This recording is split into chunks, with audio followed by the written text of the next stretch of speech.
What's up, my Curbsters? We are live. Y'all make sure y'all tag everybody. Let them know that we going live. We on YouTube and we on the Facebook Curbsters group page. Let them know we live. We about to get this started. Hey, we got a couple of things we about to talk about. First things up, your girl, she didn't finally really realize that DMX is no longer here with us in the physical form. Stacey Dash got a lot of explaining to do. We also got to talk about some stuff in regards to Kanye West. He back in the headlines. Y'all know we didn't cleared him out a long time ago. Tasha K also decided to interview the lady that was allegedly raped by Charlemagne the God. We're gonna talk about that and fill you in. But let's get it popping. Let's get everything discussed and so we can get this show on the road, y'all. Let's rally up. We about to do it.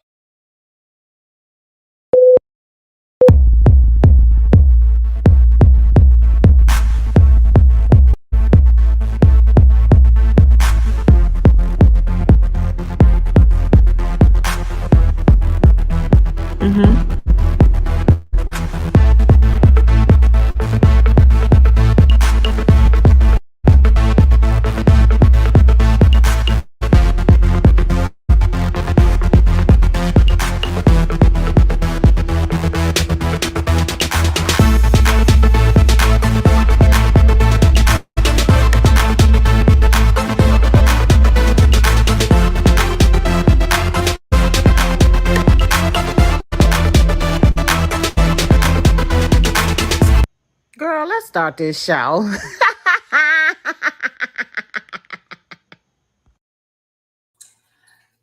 Yo, let's get it started, y'all. I'm on my thug thizzle today. Let me tell y'all, I was like, I'm gonna go live today. I'm gonna be on camera and stuff. Let me get myself together because I was feeling a thug thizzleness today. Let's also not forget that we got a couple of things we're gonna be talking about today. So y'all just need to hold on to y'all pantyhose, honey, because we're about to get it started. And you know, sometimes we just go left with certain things. Y'all already know we got my girl Shawn the Gossip on that, and Michelle Shantee is here so that we'll be able to get this thing on the road. So we can have this conversation. But let's start off with what's up first because I want to know I just want to know, is she was that high that she didn't realize that DMX was gone? I mean, somebody make it make sense for me. But let's get into this video clip that I got already set up before we even start to talk about her ass. Because at this point, we kind of need to go in and let have on her because that stuff just doesn't make sense to me. How long he been gone nowadays? He been gone for a minute. Over a year. He died in 2021. We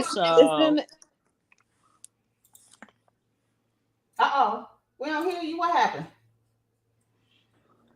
Oh, you put yourself on mute, boo. Yeah, no, I was just. Go ahead, Michelle. I'm sorry. I don't know. She keep putting herself on mute. That's what it's showing. But I don't know why I keep putting on mute. But Sister say she just wanted to show her new skin, quote unquote, new.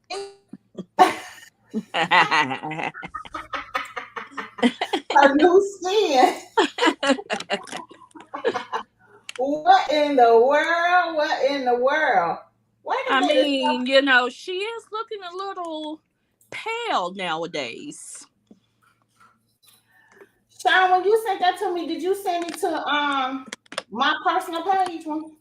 Which one? About Stacy? About Stacy. Or did I already have it set up? I think I already had it set up. Hold on, I got it. Yeah, I think you already had that one. Okay, let me go on into this because this shit is hilarious to me, you guys. Keep in mind that I have to say, this is a free form type of entertainment. So if you don't want your kids around, because we discuss all types of topics, and I want to advise you and give you a warning, like a trigger warning, because we will be discussing some topics today that includes a regularization and maybe some pedophile stuff. We got that lined up in regards to Tiffany Haddish and stuff like that. So this might not be the conversation that you want your kids around. So you might either want to sneak into another room so you can have some private time to yourself to be able to get this tea, or you might want to watch it at a later time. I'm gonna just have to Put let you your know. earbuds in. Put your earbuds in, watch it at a later time, sneak into another room. Like we're gonna be discussing some trigger stuff today. And I'm gonna make sure that I put my trigger warnings up so that you'll know when we're getting ready to discuss those types of hot topics and stuff like that. So let's get on into the Stacey Dash stuff, y'all. Let's go on and take a look a gander at what she had to say. Here we go. 'Cause I just can't believe. Okay, I'm ashamed. I didn't know.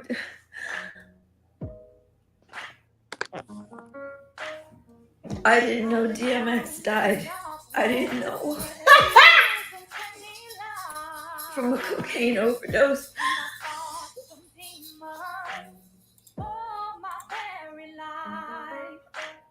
I am today 6 years and 1 month clean.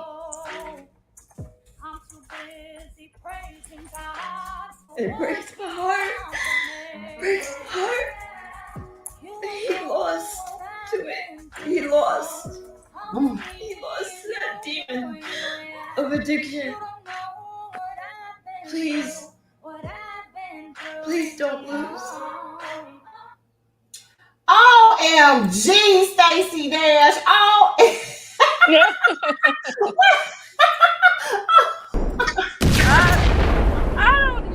I don't know. My goodness, it's ridiculous. Like, lady. Now you say you've been clean and sober for 6 years.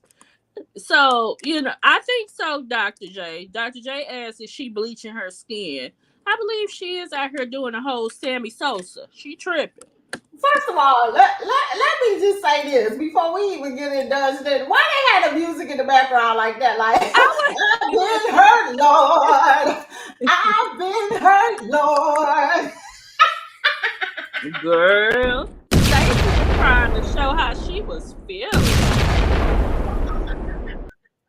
First of all, wait a minute. You've been that high that you didn't realize that DMX has been gone. Girl, it was televised. It was televised. This was all on social media. Like, we was able to visually see the funeral and everything. Like, here you are a whole year later and some change, and you're like, I've been hurt, Lord. Absolutely ridiculous. I'm just like, Stacey. I mean, even if I had just found out, ain't no way in the hell I'm coming on social media to say it. No, I just go to deal with my grief in private because no. Oh Lord. Let me just say this, y'all. Let me get into it before we even clown on her any longer. Let's say what up though to everybody that's joining us on the live on YouTube, where you can get a better visual on YouTube and you can interact. I'll be able to see you on there as well. But I do also see my Curbsters, my private Curbsters Facebook group, Sixx's Word on the Curb, and we got our regular schmegglers that show us love every time they show up. So shout out to all of y'all. Let's see who we got in the building. We got sister. Hey, sister, where you been? We ain't seen you in a minute, boo. Thanks for joining. Okay, I see. Okay, Mama Joe is on deck, you guys. Mama Joe is in the building. Sister said she just wanted to show her new skin. Okay, so y'all think she been bleaching? She been bleaching. Yeah, she been bleaching. Yeah. I don't see it because she always been like right damn near. Oh no, Stacey Dash was like your color. No, ma'am. No, don't even go there. I've been hurt, Lord. Girl, no, she was not pale like that. Okay, girl. Maybe she was just getting a tan that particular time. You saw her way back in the 80s. No, man. But in the 2000s. The color that she's turning doesn't even look natural. Oh, well. Who the hell is white? Like, even white people aren't just like white like that. What was that football player that bleached his skin so bad? He's a baseball player. Sammy Sosa.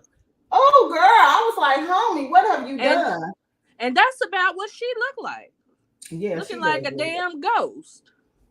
All right, so let's see who else we got. We got Jan in the building. Hey, Jan, thanks for joining us.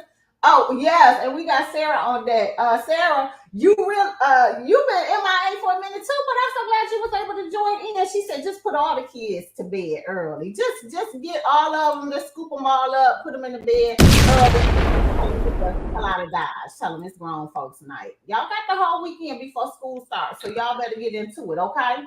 Dr. J is in the building. Ooh, Dr. J. Joined us, honey. Joined us. What's up, Dr. J? She said, is she bleaching her skin? Well, that's what Shawn said. Word on the curb is allegedly. You said when you posted it, you was hollering. Girl, let me tell you something. GMP was on a couple of lives ago. She was the one who was getting people mixed up. Who did she get mixed up? And Shantee, which one? Girl, she thought ODB was mystical. Lord, GMP, they ain't never gonna let you live that one down, girlfriend. I'm gonna tell you that right. You ain't gonna be able to, boo. Shantee came out and said, hold on, we just want to let that ride? No. We not about to do that. Absolutely not. We just lost Oh gosh. Let's see what she say. Lord, she must have been under the rock somewhere. Girl, right? What in the hell? She was like Tyler Perry audition music. Girl, didn't know what they were saying? Like, I've been hurt, Lord. Dr. J, you've been gone so long, you don't even know the sound effects that we have anymore. Oh my God. Oh my God. No. No.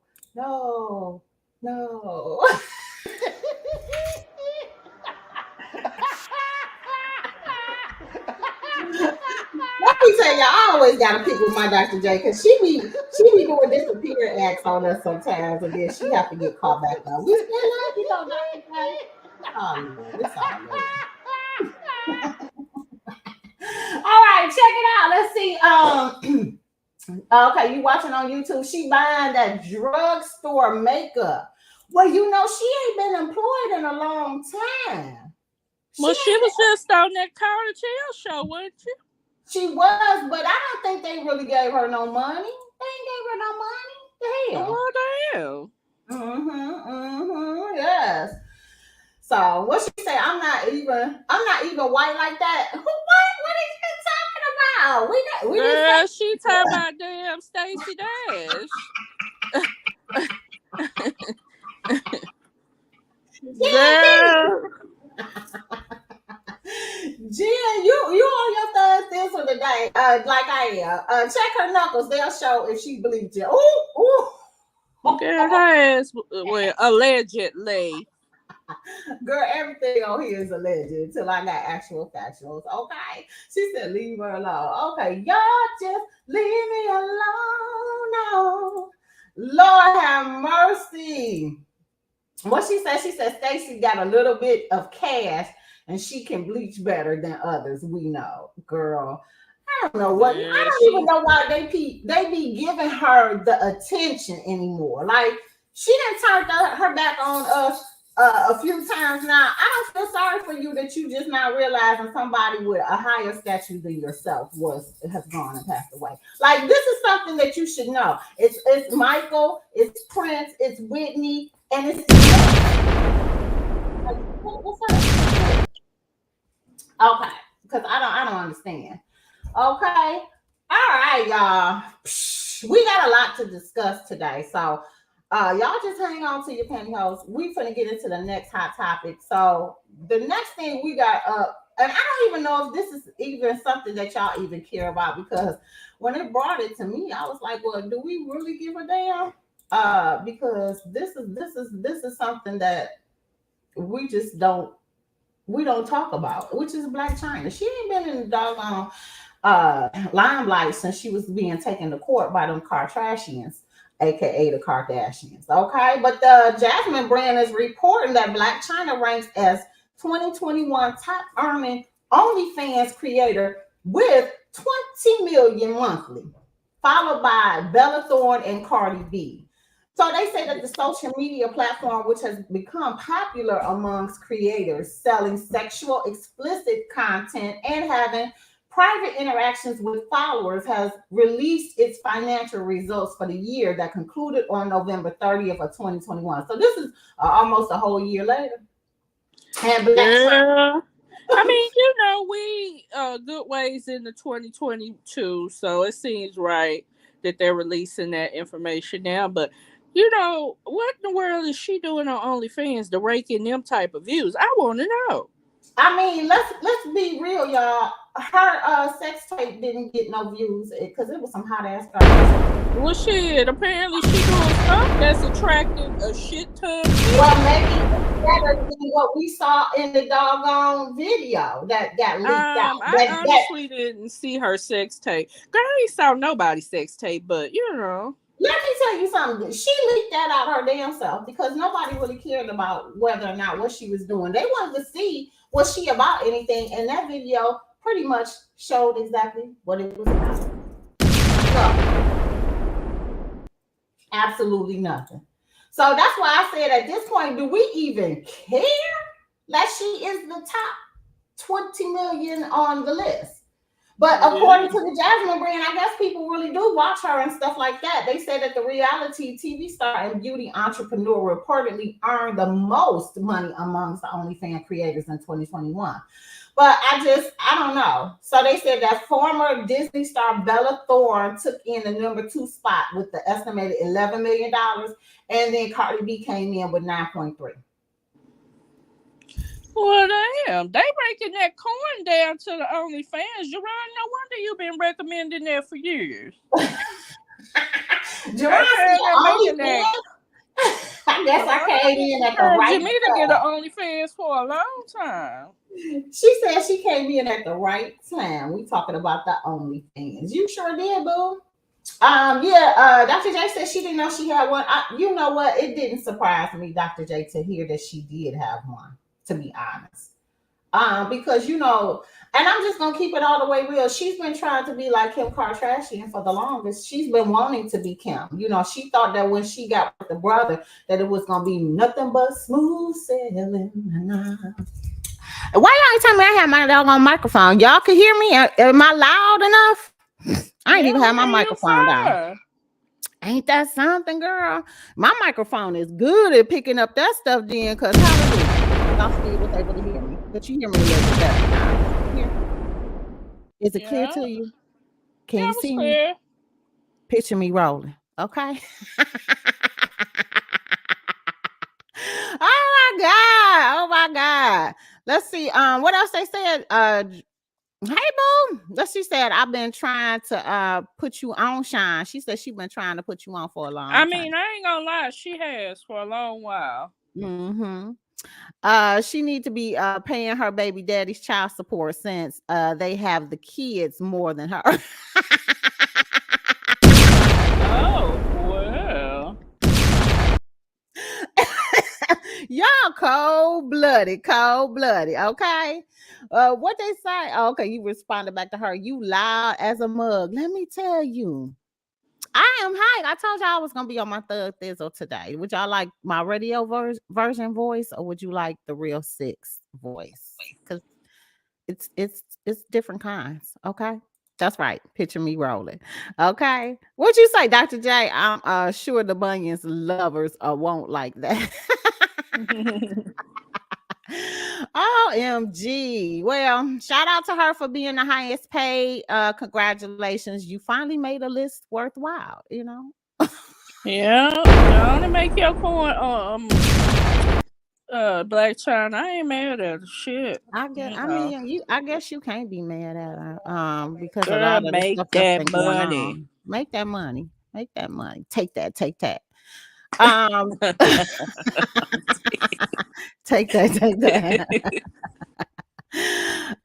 get into it, you guys. And I know this is probably another one of the I really don't care that made the list. We're gonna get these out of the way very quickly because we really do not be caring. But Tom Brady and Giselle reportedly in an epic fight, and she's left the family compound. So according to Yahoo.com, they said this big old fighting stuff has been going on ever since he is now coming out from unretiring. So he went into retirement, and I think he had promised her that that's what he was going to do, and then he decided to go back. Is that what happened? Because I think that's what I remember. Yeah, I think so. I think at one point in time he was talking about retiring, then he changed his mind. But I'm sure that people that play sports, they have to devote plenty of damn time. And if you sick and damn tired of it, like he probably told her he was about to retire, then he up and changed his mind, I'd be pissed off too. Yeah, because not trying to be funny, but the wives in that limelight, and I guess she's, to her, she's a superstar as well. Like they have to take a back seat because don't they have kids together and stuff? Like she's on the road the majority of the time, so she's like, when are we gonna be together and be a family and do the ins and outs of all of that? Yeah, I So mean, and I'm sure that's what she was expecting. And then he up and decided that he was just gonna keep playing. Well, I don't know if he up and decided, but evidently must have made that decision without her agreeing to it. Now she probably pissed off and arguing about yeah. anything. Well, let's take a read right quick as what they say in the article. So they said that some celebrity relationship drama heading into the weekend. Page 6 is out here reporting that Tom Brady and Giselle, I'm not going to butcher her last name, are in the middle of an epic fight about his decision to unretire from the NFL. And they're reporting that she's left the family compound in Tampa for a trip to Costa Rica. Now, both of them are in a fight right now. One source told the outfit, while another added there's been trouble in the marriage over his decision to unretire. Giselle has always been the one with the kids. Okay, so see, that's what I thought.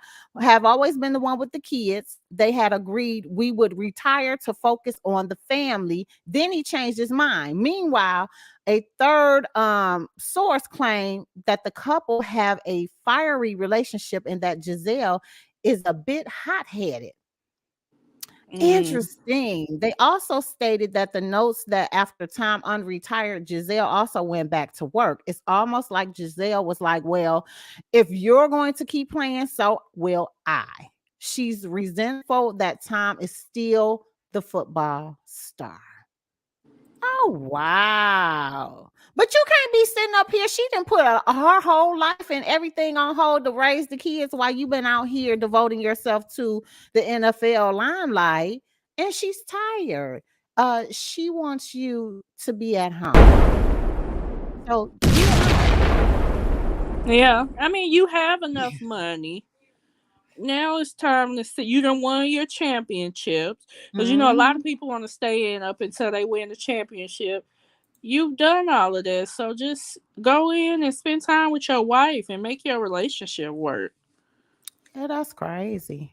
And they've been together for a very long time. So that would Drink be water really that is born bad here if, in the French Alps, just like me. if they decide to call it quit. That's so sad.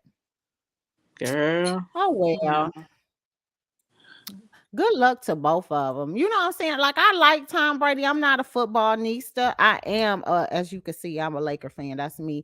Whether we do good or we do bad, I'm gonna always be a Lakers fan. So I'm not into the NFL world, but I did like him being on his teams and stuff like that. Like, he was a really dope football player from what I could see, as somebody that was outside looking in. So I hope they be able to get it together. What you say? She probably was getting on his nerves around the house. Look, let me tell y'all something. These superstars who be touring the majority of the years and stuff like that and not being at home, when that COVID hit and everybody had to stay at home, I bet you it was a whole different type of atmosphere and game going on in there. And the men probably didn't even like it. They probably was like, what? I'm up here taking the kids to school in the morning, making breakfast and doing all of this Rudy Poo candy apple stuff. What's going on? What's going on? So they probably, he probably was like, oh, hell no, I got to get back to work. Who was that who said he didn't want to do that? We was watching the reality show with the couples retreat, Sean. Who was that basketball player that was cheating on his girl with the with fake booty fancy. You fancy, huh? Who was her name? I can't think of her damn name. I cannot think of her name. Hang on, what happened? Did I lose my people? As we live, we on Memorex. I'm trying to remember what her name was. They used to sing the song Fancy. I'm about to look it up because y'all not about to make me because she ended up getting her fake booty. What was her name? I don't know.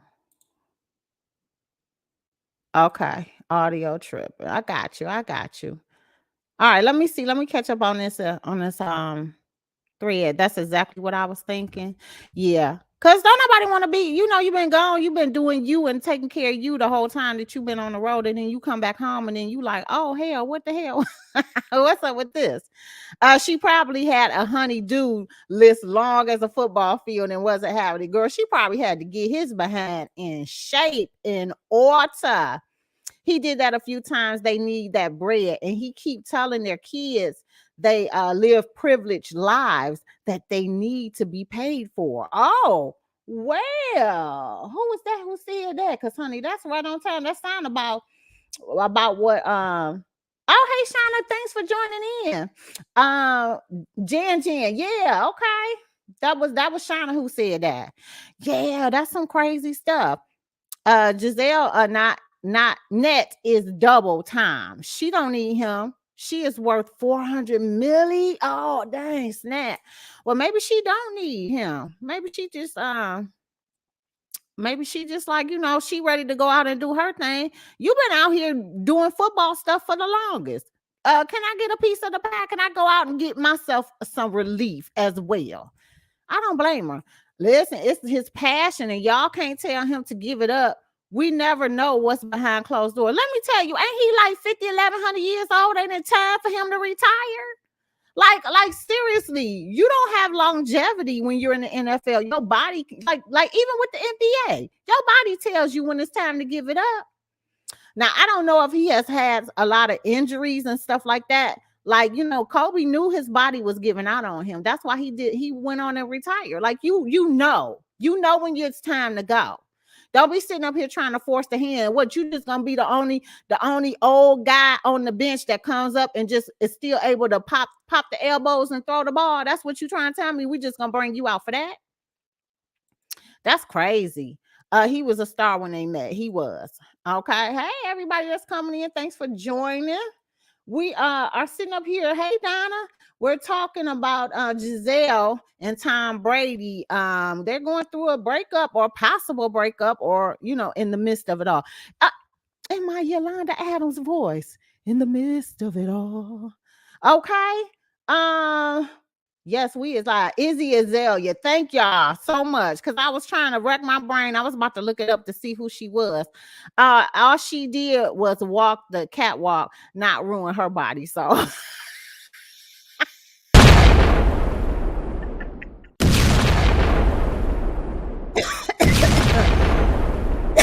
I am dead. You hear me? I am dead.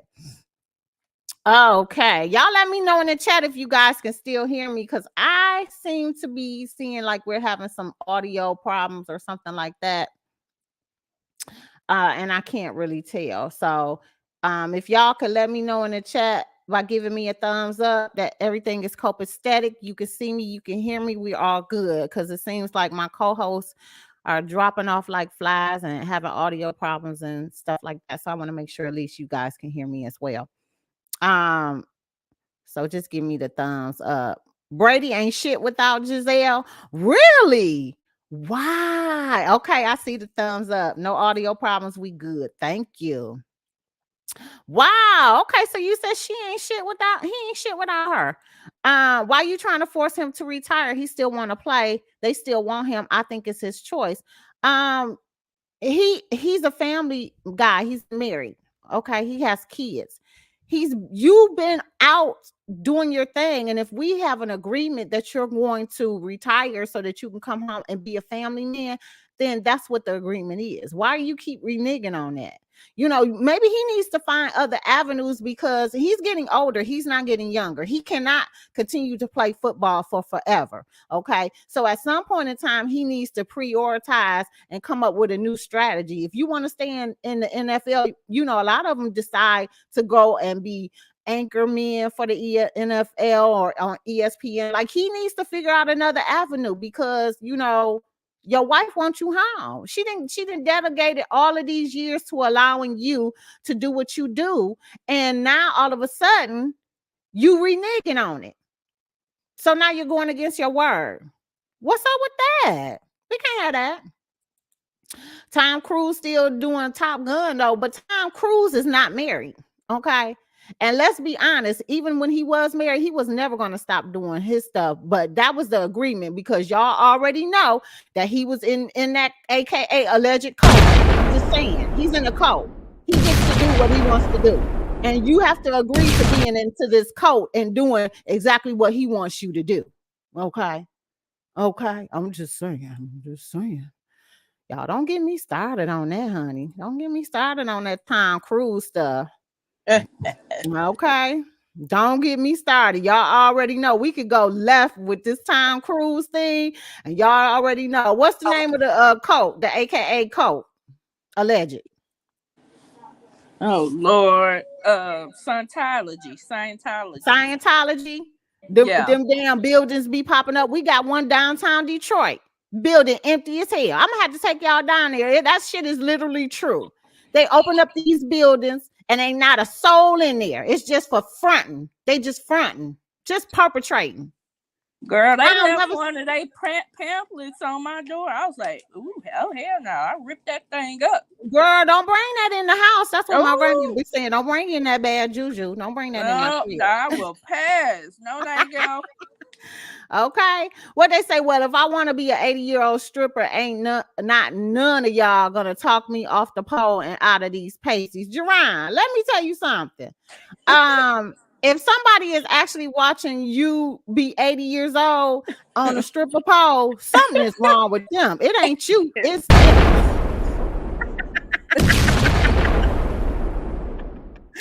You hear that? If they watching you, it's them. It's not you, boo. It's them. Okay. I'm just keeping it real. Jerron, if you make an agreement with your boo to quit stripping, you gotta stick to your agreement, girl. Girl, I'm just trying to say. I'm like, what in the hell is going on? What you mean? What's going wrong? Let me get into this. Because y'all know we have to talk about it. We didn't already talk about your butt. Let's move you out the way. But let me just get into this, you guys, about this whole situation. And I know we finna have a good hot topic discussion about this. I hope that because I know Shantee was saying she was having some issues with her audio and stuff like that. But let me just tell y'all something here. Earlier today, let me fill you in. Come on in.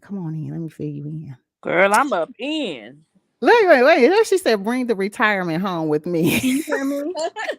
I hear you good. Yes. Oh, okay. You get ready to say some bullshit. I'm happy it's working right now. Okay, good. Because I want to hear all of this. I know I'm about to catch some smoke. So y'all get ready. Whenever Shantee go in and let have, you will see her as the main focus on the screen. You'll see it. Because I know she's gonna go in on it. While Earl ain't stopping my shine, I'm gonna be lathered and been gay and getting them sing. Girl, you work for it. Because like I said, it's not you, it's them. Okay, so take a listen. Earlier today, I was in my feelings, honey, and I was like, let me go on and check out this damn B2K on Drink Champs. Okay.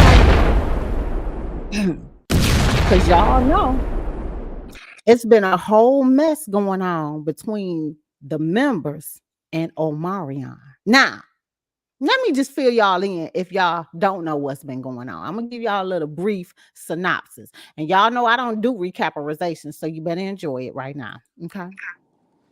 But Omarion did the verses and did not have them on there. We wanted to know why. I'm not gonna say we. I'm gonna speak for myself. I wanted to know why B2K members didn't show up to the verses, right? And everybody was, kind of like maybe it still has something to do with Fizz messing around with Omarion's baby mama April and all of this other stuff. Okay. I wanted to know the tea. I also wanted to know, like, why is he doing this documentary? What was going on with that? So, I tried to watch the documentary, but let me tell you something. It's a whole foolery and fuckery going on with that documentary. I was not going to pay per episode to watch that documentary off of his damn website page. Why you didn't get like a Netflix deal or something like that? Why do you know? Because he wanted all the money to himself, y'all. So or because nobody cares.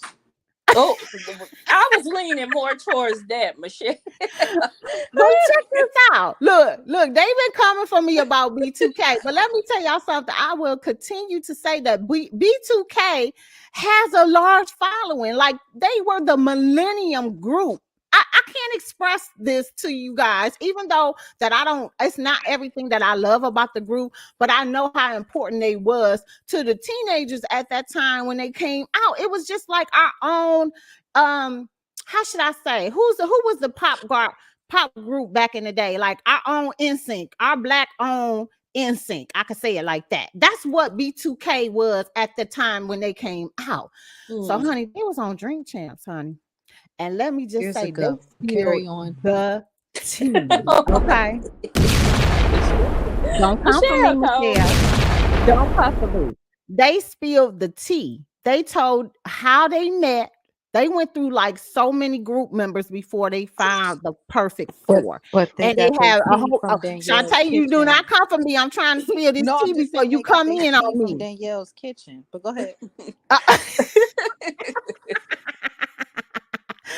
So, and they was talking about how they went through a whole bunch of group members to find the perfect one. That they were still doing new demos, every new group member, and still performing, and nobody would hire them until they ended up getting a break from Tommy Mottola. So y'all already know about the Thug Thizzle Tommy Mottola brings. Do I have to go into that or no? Huh? No, I mean we familiar. And no, I didn't skip New Edition. I didn't skip New Edition. I was trying to find an equivalent pop group that was mainstream on the white page. How about that? On the white page, not on the black page. So I was trying to give them an equivalent. But anywho, so they told the story about that. And they also told this story too. Let me give you this tea because it's 3 hours long, and I know most of y'all are not going to tune into this, but I did because I was nosy. Okay, so Fizz and J Boog, and what's the other guy's name that was being tormented? Raz B were the only three that were on that platform. Okay, and Fizz and them were explaining how all of this came to be. He said that this whole debacle that has been played out in the public has everything to do with a female, not April being that female that broke them up. But at one particular time when they were on tour way back in the day, Fizz was sleeping with somebody that was in their camp, a female that was on tour with them.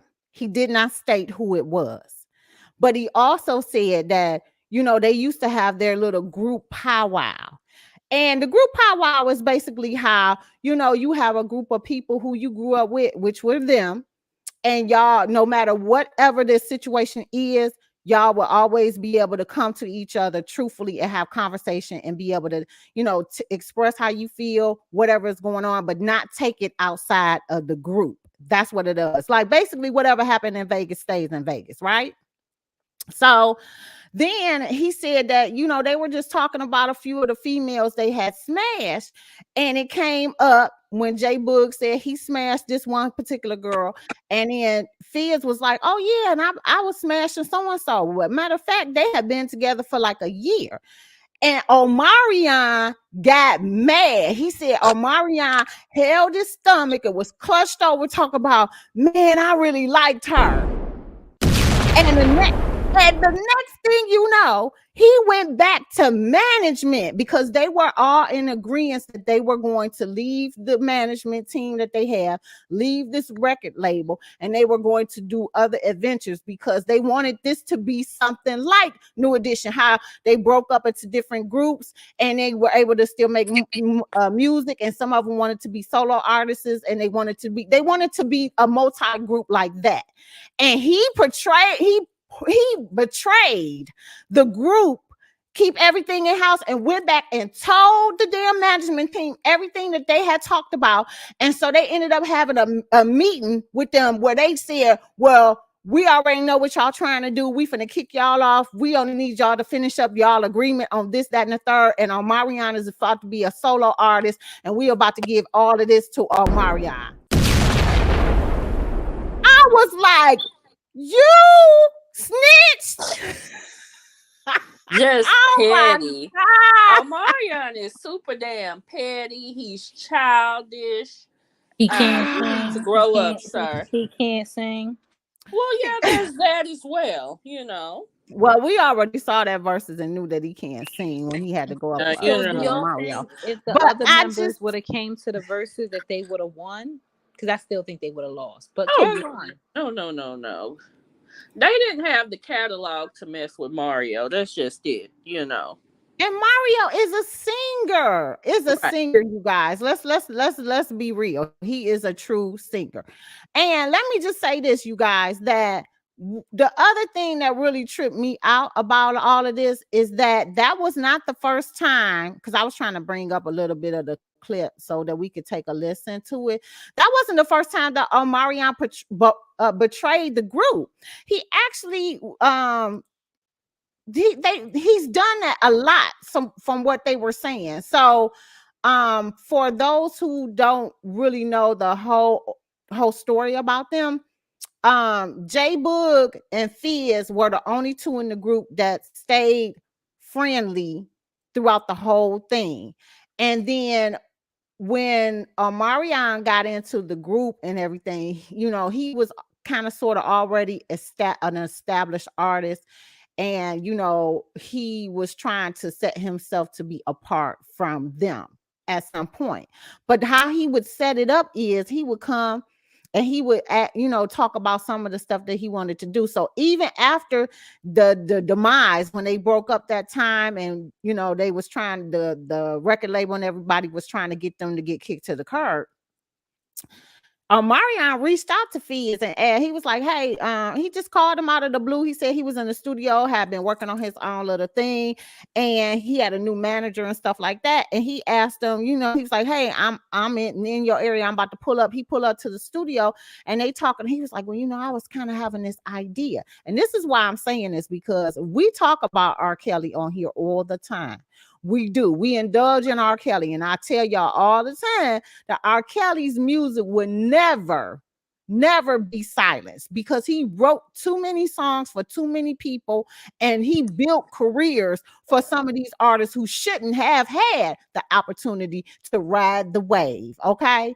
And he said that in this particular time when he asked him, he was like, I got this idea. He told Fizz, I got this idea. I want to do this, that, and the third. What do you think? And he says, you need to go to this DJ and get this beat. He was like, remember when R. Kelly was telling us how he would layer his stuff, and he would give everything a hip hop sound. He would rap it first and then he would do vocals. He was like, that's how you need to do it. And he ended up taking his advice, getting the doggone DJ, getting the music and stuff together, and he ended up putting Jhené Aiko on there as well. And he was like, well, what are you waiting on? When you going to release it? You should drop it now. And he was like, okay. He dropped it, disappeared, changed his number, didn't have no contact with them no more. Like, he was a user, y'all. He was a flat out user. He did not value friendship and loyalty within the group. Okay, I get it. Was it Moniece? No, it was not Moniece. And he didn't say. Omarion just stand there and look pretty artist. Okay. Mario is a singer in Winans. Yes, he is a singer. Hey, everybody that's just tuning in. Hey, Miss Ann, we're talking about B2K being on Drink Champs, and I want to give y'all the tea because I got all of the tea. I listened to the whole 3 hours. Now, the other tea is this in regards to how Fizz met April. He said they were doing the Love and Hip Hop reality show. He said that he asked April to give him Omarion's number because he had been in his DMs. After all of this stuff that he had did, he was still trying to reach out to him. Was in his DMs asking him to give me a call. Give me a call. I don't have your number. You need to contact me. Going through certain people, asking them, tell Omarion to give me a call. He would never call him, right? So he asked April, give me his number. And April was like, I'm not giving you his number. He said, and then in that moment, that's when they started having a conversation about the shit that Omarion be doing. So it was kind of like, you know what I'm saying? Like, hurt people interacting with hurt people and discussing some of the things that was going on. He said when Omarion popped up over to April's house to drop off the kids and he was sitting in there and he saw him in there, he was like, I wasn't smashing April at the time. I was the homie. Literally, that's what it was. Now, regardless of the fact, we know that he ended up having this relationship with April and they were sleeping together. So he said that was one of the things he do regret. He regret that that even happened and he wished that it wouldn't have happened. But he said in the beginning, he was trying to have a conversation with Omarion. And he was like, and to some degree, you kind of get what you reap, what you sow. Basically, that's what he was saying in so many words, that you have been putting him through a whole bunch of stuff. So now you see how that stuff feels. So I don't know really to tell you if it was in regards to a payback or not, but that's what I picked up on. And he also was stating how, you know, Omarion turned around and walked back out the door. He didn't want to have no comment with him about nothing.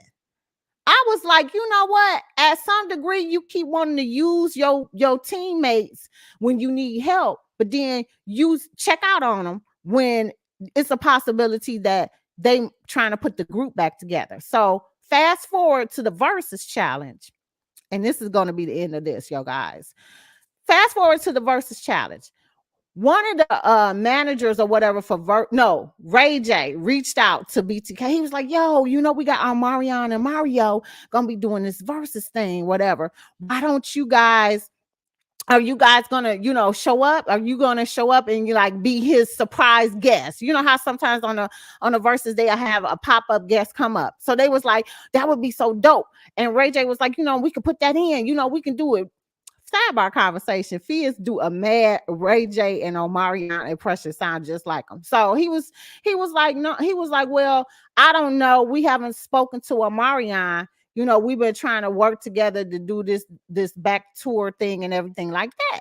So one of the representatives for Omarion, I don't know if it was his manager or whatever, was like, reached out. He was like, oh, so I'm hearing that you guys want to come in on Omarion's set and this and that. He said, first of all, let's get it straight, because I don't want you taking this back to Omarion as if, you know, like we want to do something with him. What was brought to us was the idea of us making a guest appearance, giving him a one-up. So if y'all want, you know, to make that happen, we need a conversation with Omarion first. So this is what Fizz was saying. And so he was like, don't go back and take this information as if we trying to get in on his set, because that's not what it is. That's not what it is. So whatever it ended up getting back to Omarion, he was like, no. I guarantee you it would have been a whole different turnout had the group members would have been there. Y'all already see how that whole debacle broke down and everything. So with all of that being said, y'all, it's some tea being spelled. And they even said that, I just want to reiterate, you guys, that I know that all of this stuff is being played out in public. This is what Jay Boog said. All of this is being played out in public. And he was like, so I know it's going to make it seem as if this is some negativity from the group and stuff like that. But we got love for Omarion. And he was like, despite everything that's been going on, he's still a member of our group and yada, yada, who. But they gave him their accolades, gave him a gift and everything from Drink Champs, and they wanted to give him their flowers. But shout out to the group members for saying all said, because they were spilling the tea. They told the whole reason why everything was the last straw and all this stuff is coming out. You said everyone in the industry is questionable. R. Kelly is not the only one guilty. He is not. But let me tell y'all something. They gave R. Kelly his flowers too, because he was like, just because R. Kelly is going through the stuff that he's going through, he was like, and many of us, whether it's true or not, we don't agree with him, but we still not gonna bash him. Like, he gave us our hits. He was like, R. Kelly did our whole second album. He wrote, produced, and did everything. That whole second album is what really propelled us into the stars that we are. We would never turn our back on R. Kelly. And I keep trying to explain to people, y'all have to learn how to separate the music and the artist from their personal life, because there's no way that we should be sitting up here taking away songs from him, or not giving his music out, or not letting it be represented the way that he has. And the same thing with Bill Cosby. I say that all the time. We should not be taking away no shows just because our Bill Cosby was out here. Y'all had a whole run on Bill Cosby since the damn 70s, and y'all decided to wait until this man was 80 something years old to press charges or come out with all of these allegations. Like, to some degree, that stuff don't hold well with me, because I'm like, I grew up on all of this stuff. Regardless of what was going on in their bedroom, I wasn't there. But right. I'm still gonna listen to the music, still gonna watch them shows.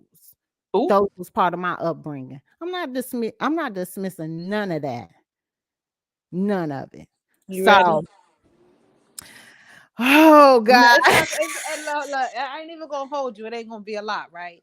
So okay. One thing that you said, right? Because listen, I'm reclaiming my time. I am not watching that 3-hour shit. I know you got. I know. Right, so I'm living vicariously through you. But I do have to find. I have to find it like extremely interesting that, the conversation that they had on Drink Champs is this idea of them showing up to the verses and giving Omarion a one-up, as if they already knew Omarion couldn't do this shit by himself. That's interesting verbiage, okay? So it sounded like they were implying, sending subliminal message like the motherfucker can't sing, okay?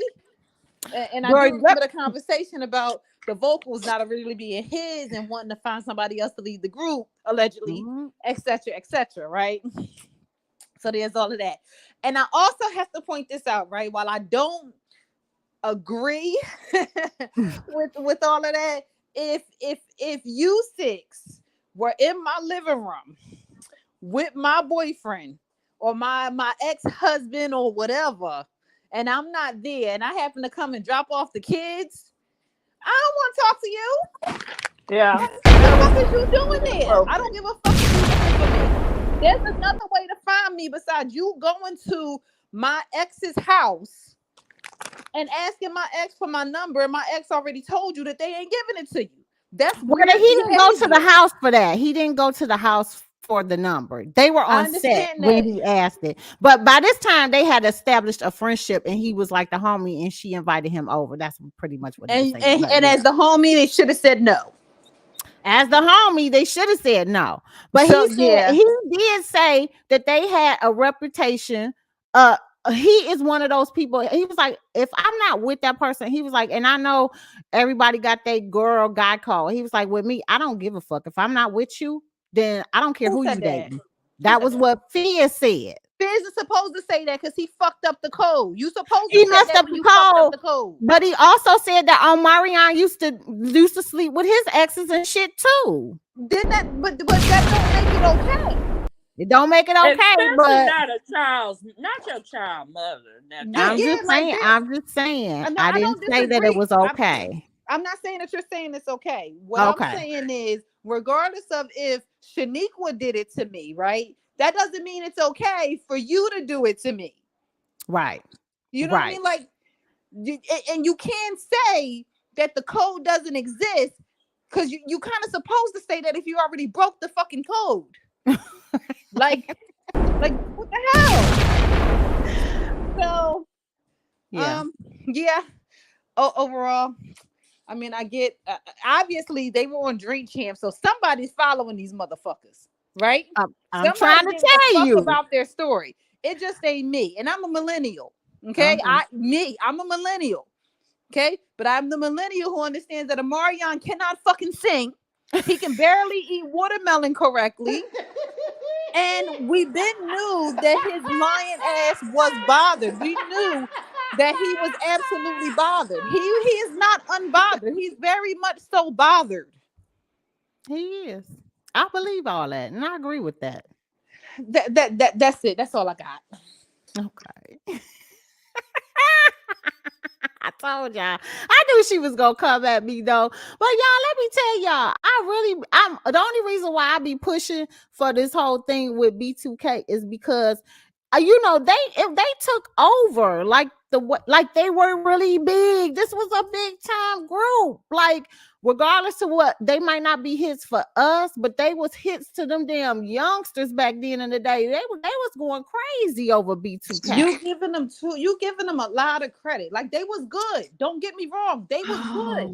They was good, but they was not a 112. They Well, wasn't. I didn't say that they was a 112. They was their own different type of entity. They within were, the and music 112 was business. out when they was out. And if I had to pick between B2K and 112, I Okay, would pick and I 112. agree. If I had to choose between them and 112, I'm going to choose 112 because they can sing. But what I'm saying was for the younger generation who was into those pop groups and stuff like that, they was mainstream in their own right.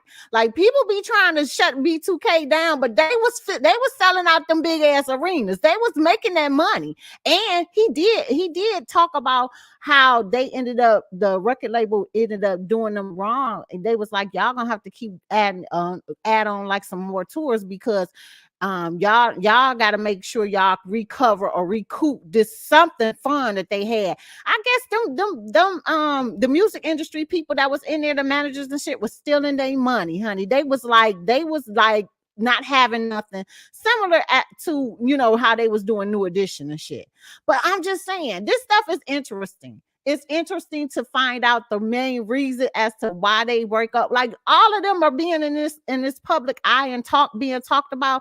It's all because of this damn versus challenge stuff and Omarion speaking out about the group and stuff. If you kept your mouth shut, homie, none of this stuff would have been coming out and making you look just as stupid as you do when you was doing that doggone challenge, that versus challenge. And that's the reason. He looks stupid as hell. I agree with you 100% on all of that you just now said. Let me see what the Curbsters say. Omarion had to bring out the watermelon for theatrics and for a cover up on the vocals. Girl, he sounded crazy as hell.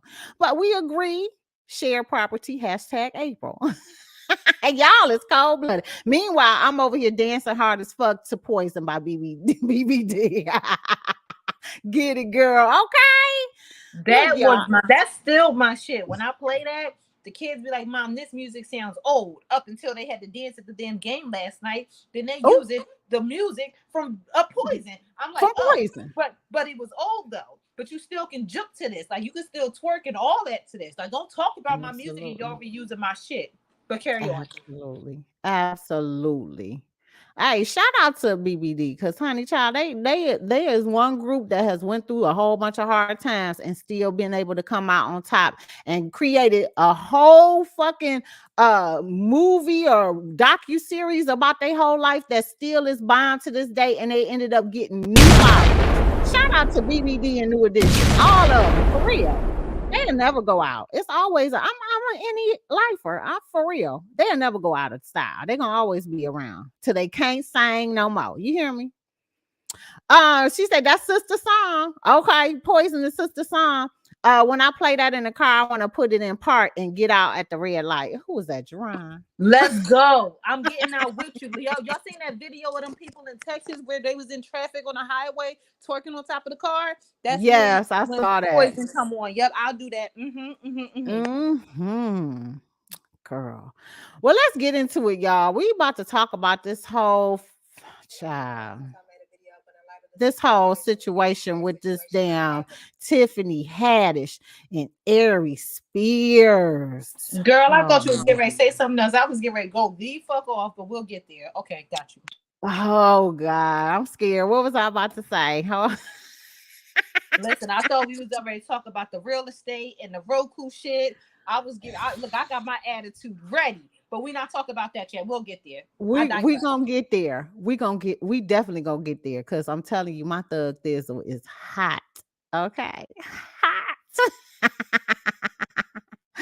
But let's get into it, you guys. Let's talk about this whole scenario about this Spears and Tiffany Haddish stuff. Okay, but look, check this out. Before we get there, let's take a little commercial break because I swear for God, we one, we need to pay some bills, and two, we need to get a break from this whole B2K thing. Let's start fresh. Michelle Shantee. And if you're looking to get healthy, rejuvenated, glowing skin like her, you need to check out our website. Take a look.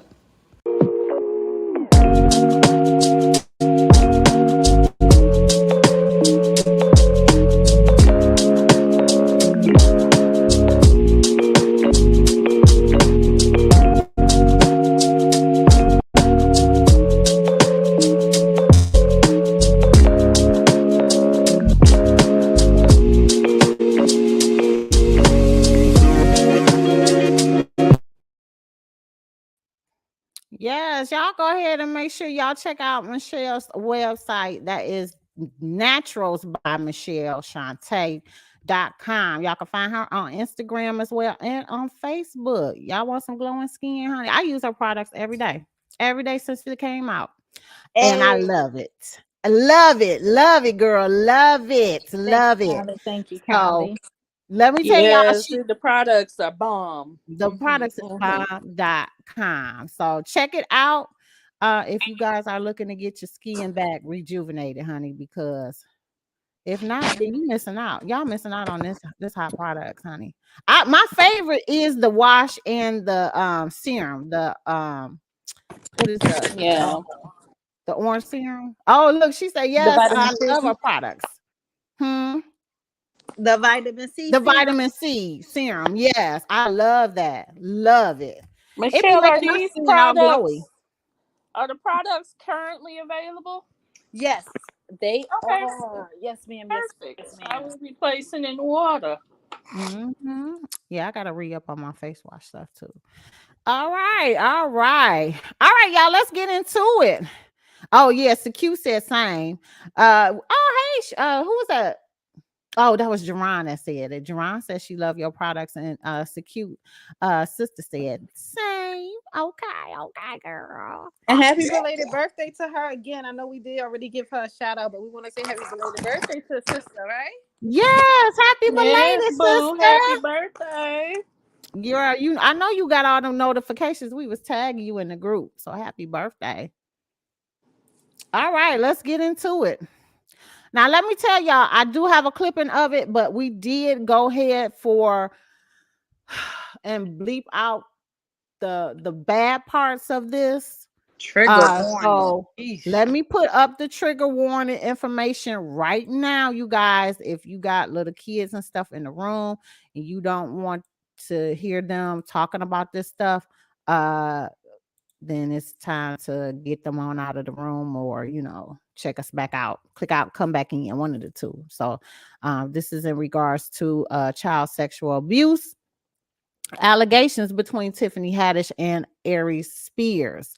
So according to the neighborhood talk, they said the neighbors, get into this, comedians Tiffany Haddish and Ari Spears have been hit with a lawsuit for two siblings who claim they were allegedly groomed by the two when they were children.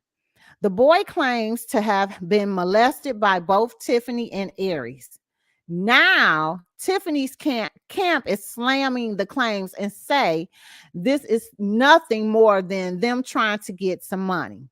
According to TMZ, in the suit, the 14-year-old girl and her 7-year-old brother claim that the two talked them into doing explicit skits. The older sister says she was 14 when Tiffany allegedly got her to film a sexually suggestive video, with Tiffany teaching her how to mimic fellatio for the skit. She claims her younger brother was only 7 when Tiffany brought him to a home where Aries and Tiffany molested him while filming a Funny or Die video titled Through a Pedophile's Eyes. Tiffany's attorney, Andrew Bretler, spoke to the site and said to plaintiff's mother, I think it's Trezara Morris, I hope I said it correctly, has been trying for several years to get this extortion attempt. They claim Tiffany was cool with their mom, and the explicit video featuring the little boy was published online via Funny or Die when he was too young to consent. Both siblings claim to have trauma. The sister says her resulting trauma has prevented her from dating because she's scared she will be taken advantage of and led down a path of false truth, like the path that Haddish led her down. The brother apparently placed band-aids all over his electronics because he's afraid of being recorded. They want unspecified damages. Oh God. All right, y'all. Well, let me just say that the video I feel was inappropriate. I get that it was a skit, but it definitely should have been handled more professionally with the child in mind. I get what they were trying to do. It just did not come off right. My only question is, ma'am, they're suing. Where the hell were you? Because there's no way my child would have been able to do a video, especially in his underwear, without me being right there. So let me tell y'all, they have I'm gonna just describe it because we're gonna watch the video, but it's gonna be blurred out, the parts of the little boy. He just has on his drawers, no shirt, no pants, just his drawers, and they have him bending over. They have him on his back with his legs wide open, like they have him in very inappropriate positions for the skit. There's no other way for me to explain it. That's how terrible this is. And I was flabbergasted when I saw the full video. And Twitter probably removed the video because that's how bad it was, but that was where we were able to obtain it, or on YouTube, I think. But YouTube might have took it down too. So you guys, let's just go ahead and I'm gonna take a quick look at this whole thing, and then yeah, we can have a conversation. This is just sad. Ooh, child. I don't know what's wrong with these. This Hollywood just keep getting weirder by the minute. Weirder by the minute. All and right. This also, we need to be mindful that it's not a new video. It's actually been up for quite some time. But apparently there was an issue where I don't know if it's the parents that's suing, but whoever the people are that are trying to sue tried to do this before. However, every lawyer that they tried to get wound up dropping them for whatever reason. And now, if I'm not mistaken, there's somebody else that I don't know if they just completed law school or what the story is behind that, but they are picking up the case. So they're not just now trying to sue. They've been trying to do this for a while, but previous lawyers kept dropping the case or telling them no, essentially.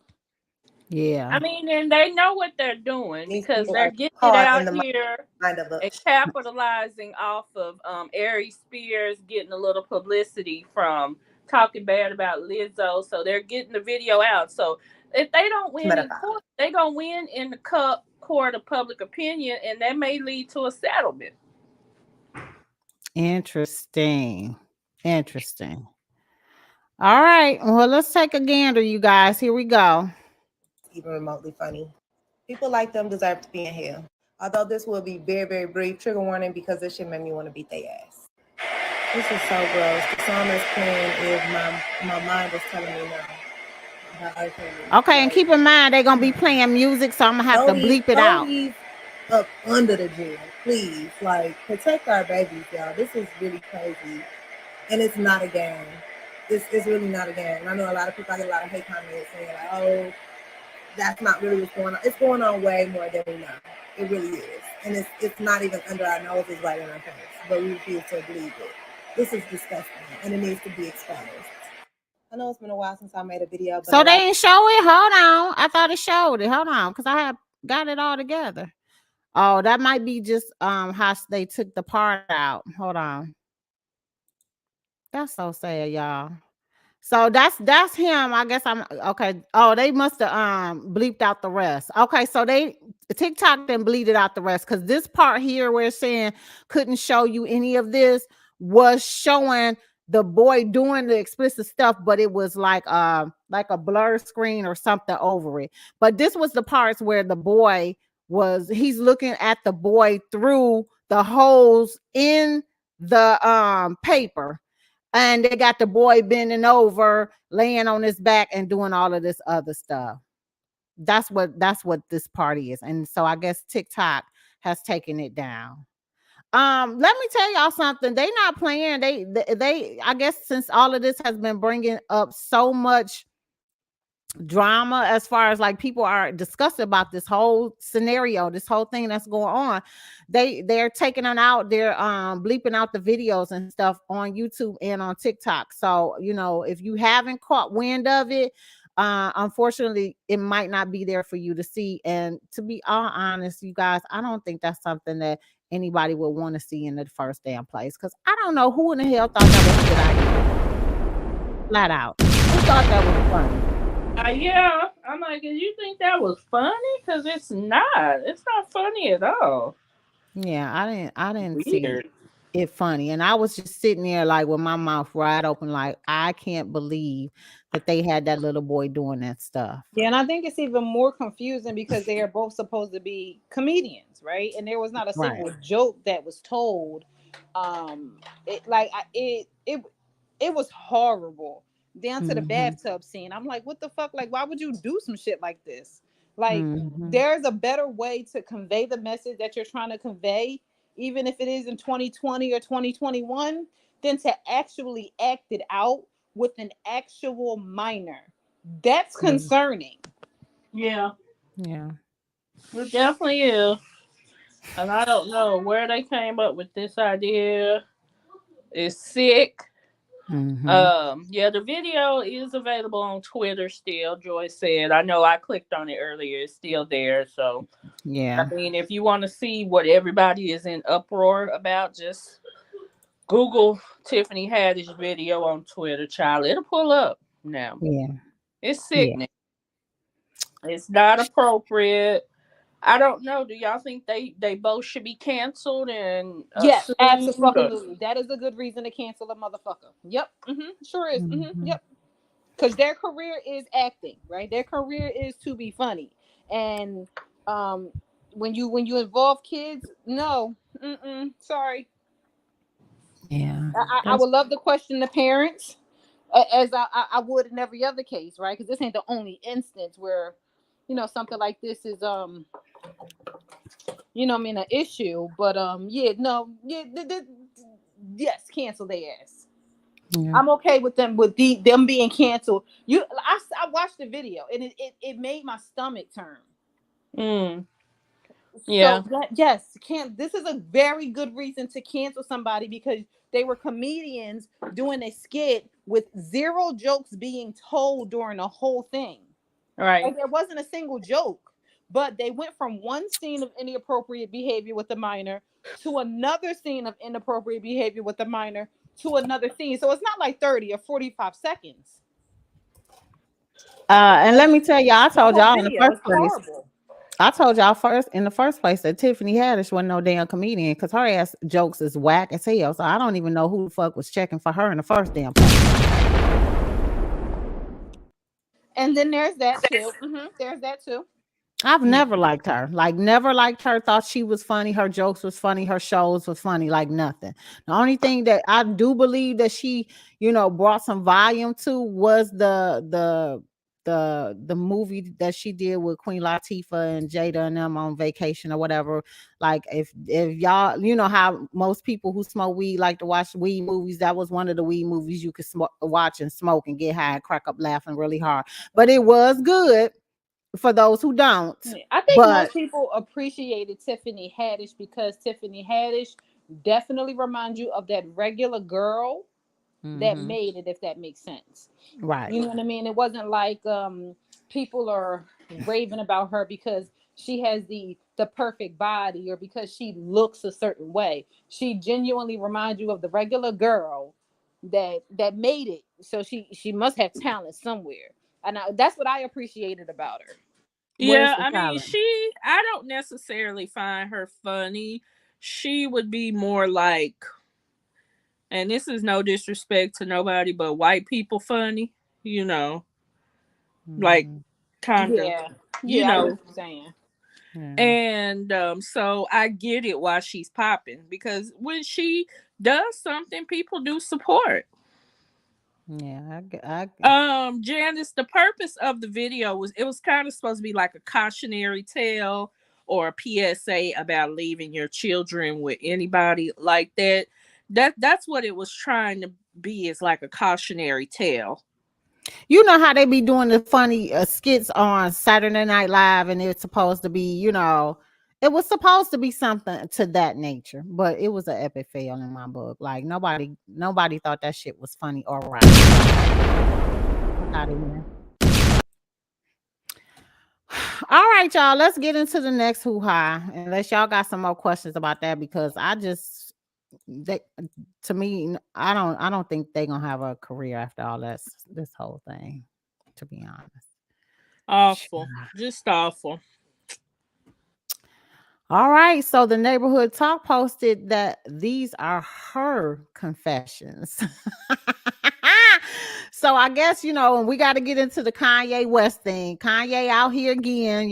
We banned Kanye from being talked about on the curve for a minute, but honey, he still keeps coming up. But he ended up making a few posts, and we'll get into it. But I thought this was kind of funny because this opens up the other door to another celebrity. So Kanye West said, imagine not having any say so on where your kids go to school. And Tamika Foster, the ex-wife of Usher, said, welcome to my world. Awful. Yeah, me and Michelle was just talking about this yesterday. It's really, I mean, it's got to be difficult to see your kids out there in the media, see what they doing, and not have a say so. That's hard. Well, let me tell y'all something. Kanye wanted the kids to go to Donda West Academy. Donda West Academy ain't even open yet. How the hell they going there? See, I get it. If I had a school, I would want my children to go there, but you don't have a school yet, sir. Girl, Kanye is out here repping like that school is built, the curriculum is available, and you can go. Well, Kanye is out here like that. I mean, look, if he get the school up and running, I wouldn't blame him. I would want my children to go to a school too that I ran, but I mean, let me Google. I might be sadly mistaken. Is Donda West Academy open, Googler?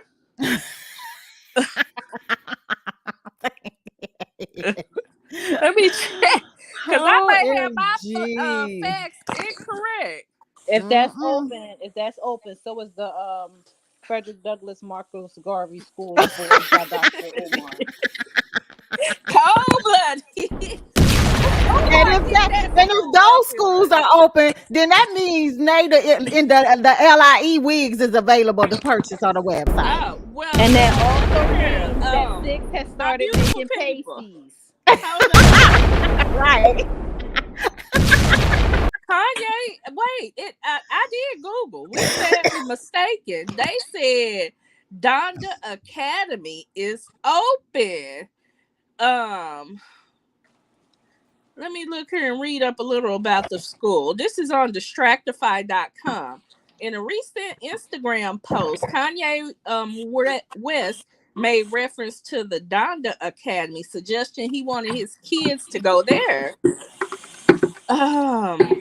Donda Academy is an educational venture that Kanye established in Ventura, California.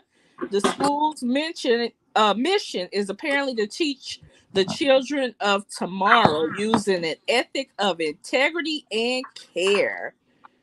The school claims to be providing students with a world-class education. It's a private school that's tuition-based and is accepting applications until June 10th, 2023. It's a primary school for all grades. A religious school because of Kanye's religious beliefs. I'm sorry, I don't know why I'm getting tongue tied, but anywho, it's gonna have a gospel choir. They looking for kids who love to sing, but I mean, I don't know. Let me see if they got a Can we be website. clear that the academy just got established? They're taking applications, but I don't think they have Yeah, any students enrolled as of yet, so they have not had their first fiscal school year. yeah, that's what I was thinking. I was looking like, oh, Yeah, it looks like he established this earlier this year. He's taking applications through June already passed, right? no, it's 2023. Okay, so he's taking 2023. applications now for them to open and actually have a official class when? In 2023?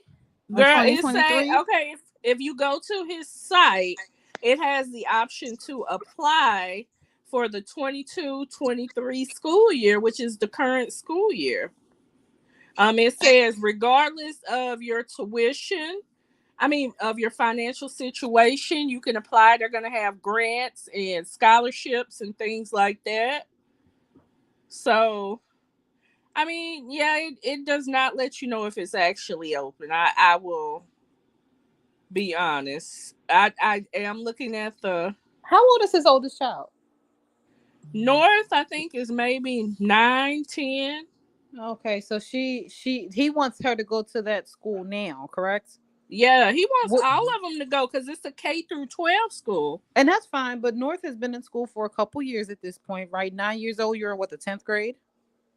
9 years old, you'll be in like the 4th or 5th. Okay, 4th or 5th grade. So she's been in school for a few years already, and he wants to now transfer North to this school. Yeah, he wants all of his children to go over there. I mean, I can understand that. I can respect that. But I mean, as somebody who is look on the outside looking in, right? It doesn't even look like you're up and running yet to me. Yeah, he said that it's a 10-to-1 student to teacher ratio. That's amazing. That's no good. more than 12 students per class. Then that would be a 12-to-1 ratio, but maybe going by the average. Okay, so here's their daily schedule. I know we didn't got off topic, but this is interesting to me. Okay, He'll start the day with a full school worship.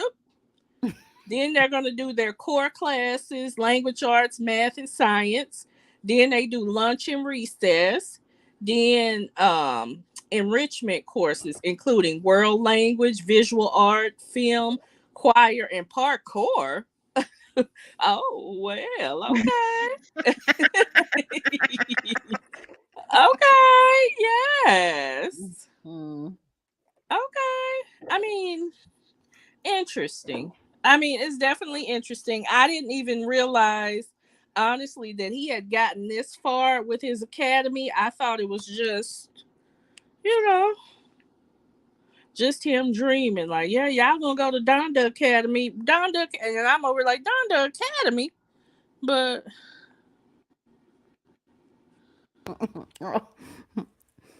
I ain't got no comment on this. I'm gonna let you know right now. No comment.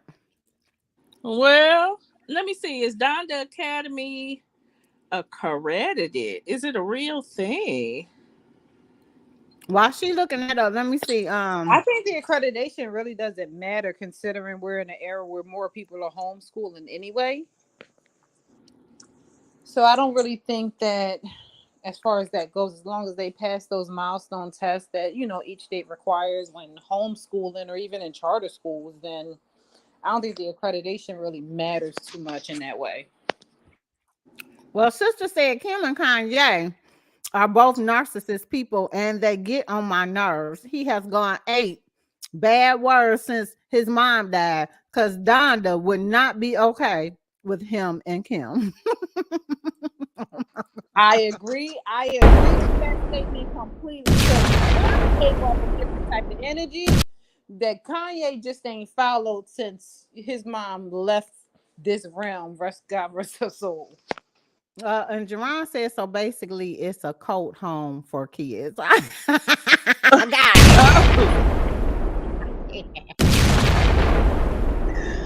Ooh, these shots are fired, honey. Fired. Okay. Or She by Sheree. Oh Lord, she's still talking about the other stuff. Okay, y'all, Lord.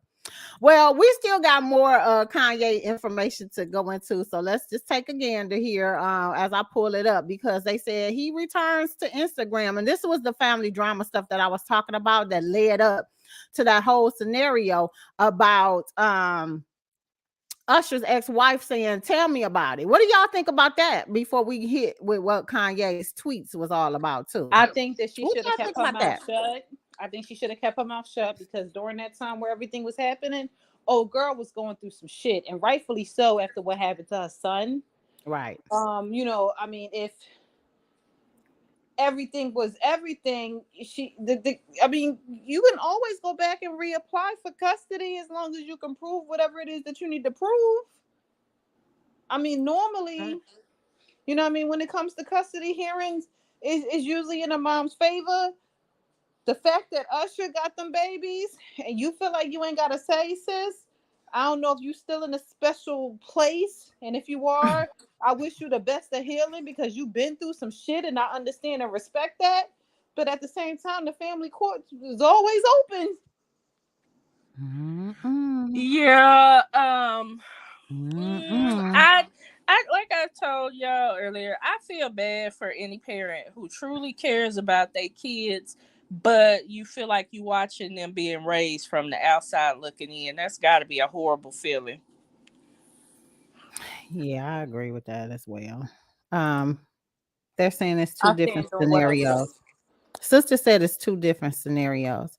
Okay, well, let's take a look at what he was saying. So Kanye, they said return. This is from CNN.com. You guys, you want to check out the article, you can go to their website to pull this up. He returned to Instagram and had some things to say about his family. West said he was going to be the one to decide where his 4 kids go to school. I'm the kid's father, he wrote. Hollywood is a giant brothel. Pornography destroyed my family. I deal with addiction. With the addiction, Instagram promotes. Okay, y'all, he ain't got no punctuations. Hang on, because Hollywood is a giant brothel. Pornography destroyed my family. I deal with the addiction. Instagram promotes it. Not gonna let it happen to Northie in Chicago. He wrote in reference to his daughters. West also posted a screenshot of a text from his ex-wife Kim Kardashian, where she wrote, "Can you please stop?" West replied, "No, we need to talk in person."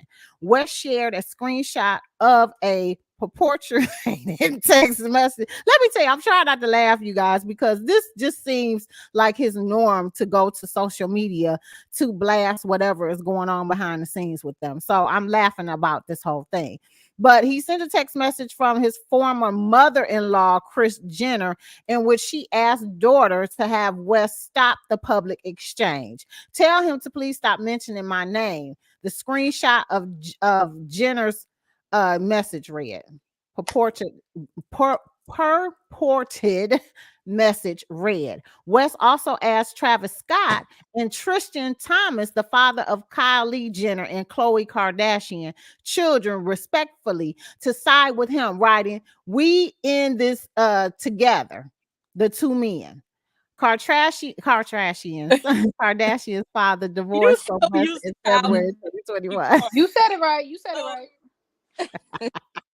Lord, you can't even read they damn name right. Lord. Girl, because I be wanting to call them car trashians all the time. They are full of trash, and I'm sick of hearing about them in the damn headlines. I'm sick of Kanye. I mean, I'm tired of What's hearing the the name? headlines too, but Kanye does make a very valid point in regards to what Hollywood tends to do to children. So, But you wasn't saying that when you was in. You wasn't saying that when you was involved with their asses. Now, why all of a sudden now?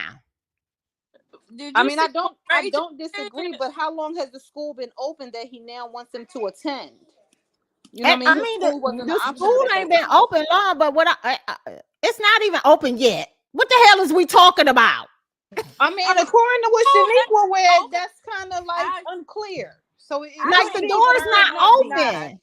I can't confirm or deny that the school is open. It's very vague out here about whether that school is open or not. Right, that's what I'm saying. But no matter what, whether it's open or not right now, right? It definitely wasn't open when the kids started school. And now that it sounds like, because otherwise I think he would have probably spoke up about this before, or this would even be a conversation because the kids would have already been enrolled there.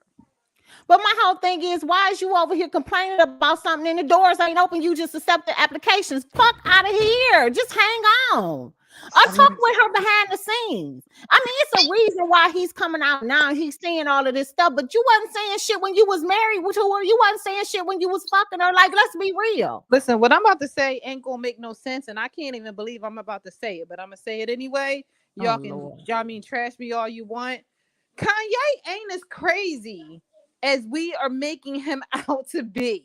I don't understand his rhyme or reason. I really don't, but I do understand it. I just cannot verbalize his shit because he's just who he is.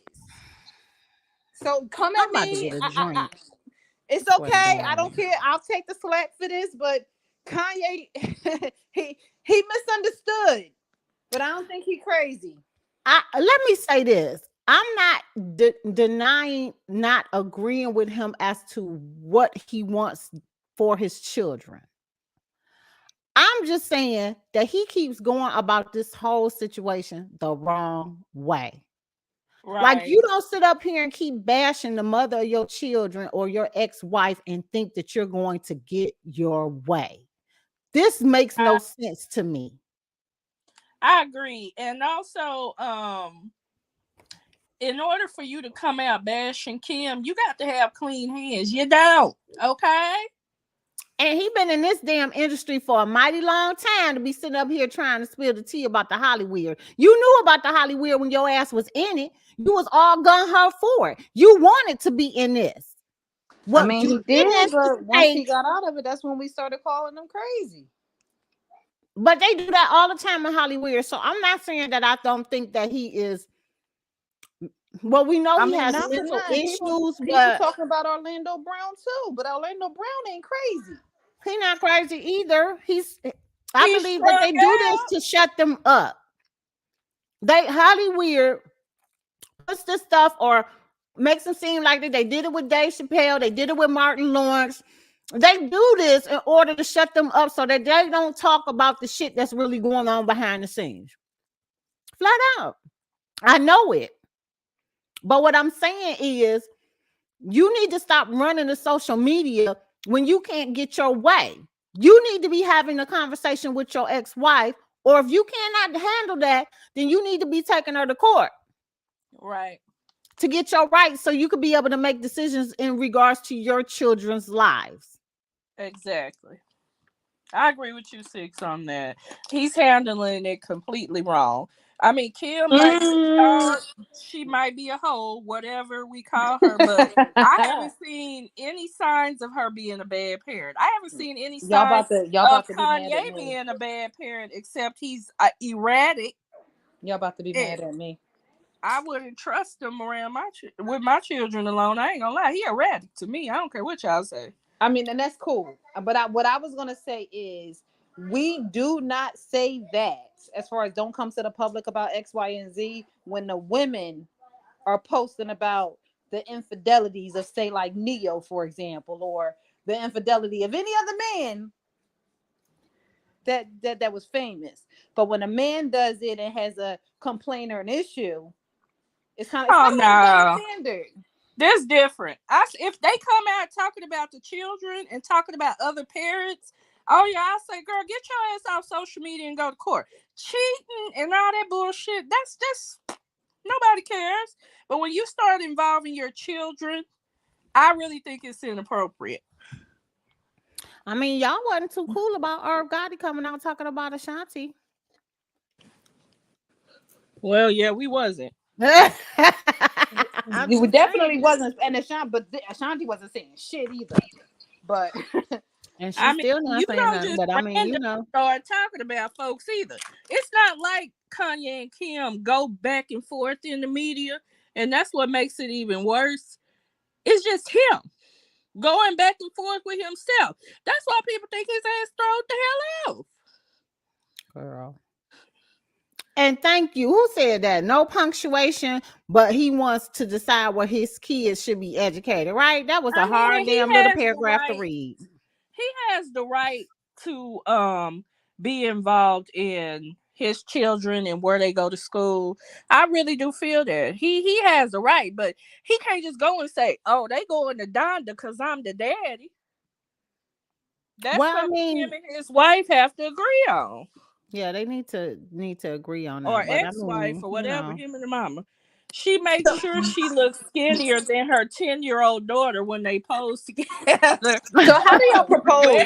How do y'all propose a parent deal with that, right? Because you say like we need to, Monty and Marty, chill. You say that like we need to agree on that, right? Like if I have a conversation with my significant other about where the kids go to school, and I want the kids to go to this school, but he wants the kids to go to that school, how do you agree on that? I bet you.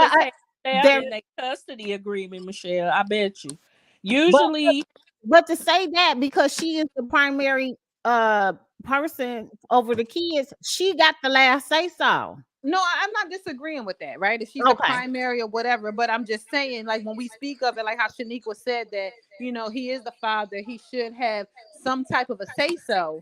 But ultimately, he really doesn't have a say so if he's not the primary. That needs to be in a custody agreement. Even if he's not the primary parent, he still can get rights on certain things, like certain decisions that have to be made. He can have that included. Like where they get their education, he can have his attorney request that be added to their custody arrangement. Right. No, and I get that, right? And I'm speaking about this from experience, right? Because I've always, not always, because there was like a 3-year period where 4 of my children actually live with their fathers, right? But when the children were with me, and even when they came back with me, technically we had joint legal custody, right? So any major decisions, we were supposed to come to those decisions together. Right. Guess what? They live with me. So I don't have to tell you what school I have to tell you what school they go to, but you don't get to tell me that you don't want them to go there. Yeah. They need dental work done. You don't get to tell me what dentist that they go to. You know what I mean? That's why I was saying that she has the final say so. Right. Yeah, she got the final say so. But I still think that that's a conversation. I still believe that that's a conversation for them two to have behind closed doors. Yeah, I don't disagree with that. I don't disagree. Yeah. All I'm saying is I don't think Kanye is as crazy as people make him out to be. I'm not saying he's right in how he handles a lot of his shit. Mm-hmm. I'm not saying that he's right in how he handles almost all of his shit, because the trash bag and the t-shirt thing, no. Okay, creative, maybe, but that's a whole nother conversation. But I just don't think he is as crazy as make him out to be. But yeah, certain conversations definitely should happen before closed doors. Well, girl, you hit the nail in the coffin, because TMZ reported that he was going after Gap for excluding him from meetings and copying his designs. So obviously he ain't that too out of pocket or mentally unstable where he don't know what's going on with businesses. Let's take a listen and see what he says in regards to this. And Shauna said he not crazy. Chris run the whole clan. Yeah, she does. And normally you know that when you start messing around with one of them car trashians, you end up signing your name across the line with the bullshit that comes, because Chris is the manager overall. I'm just saying. So don't be surprised if that's where you want to go. Everybody already know how everything get played out. To each one that they have ever dated over the years that we have seen them, you know what ends up happening to the guy. I'm just saying. Let's be real. Let's take a listen here and get into this damn car trashy and shit. When Kanye West announced his partnership with Gap, and everyone thought this was great because now his really expensive clothing was going to be in a more affordable price range. I don't know how much longer that's going to happen because, I mean, look, there are contracts. It looks like a war is a brewing. Kanye is really unhappy with Gap. I believe this is the second time in less than a month he's taken shots at them. His latest one, he says, according to him, Gap held a meeting about me without me. I don't know if that's true, but obviously he thinks it is. Followed up by a photo shoot that was canceled. It says they canceled the photo shoot with my kids in Japan without me knowing, which is interesting that he had planned to do a photo shoot with his kids. And I mean, that's great. So something's clearly going on. Something's going on. This is kind of a pattern, guys, because remember, we've seen him get frustrated with Adidas as well. He accuses Adidas of lifting designs that he and his team have created. He's doing that with Gap here too, because they had the Yeezy and Balenciaga line with Gap, and now they're saying Gap has taken that just to Gap products and they're stealing it there. I mean, I know that his stuff is super popular and obviously it's good for business and it sells, but at a certain point, do you think that other companies are going to start to look at this pattern and say, is it really worth getting into it? Yeah. No. They not gonna fuck with Kanye. I'm telling you.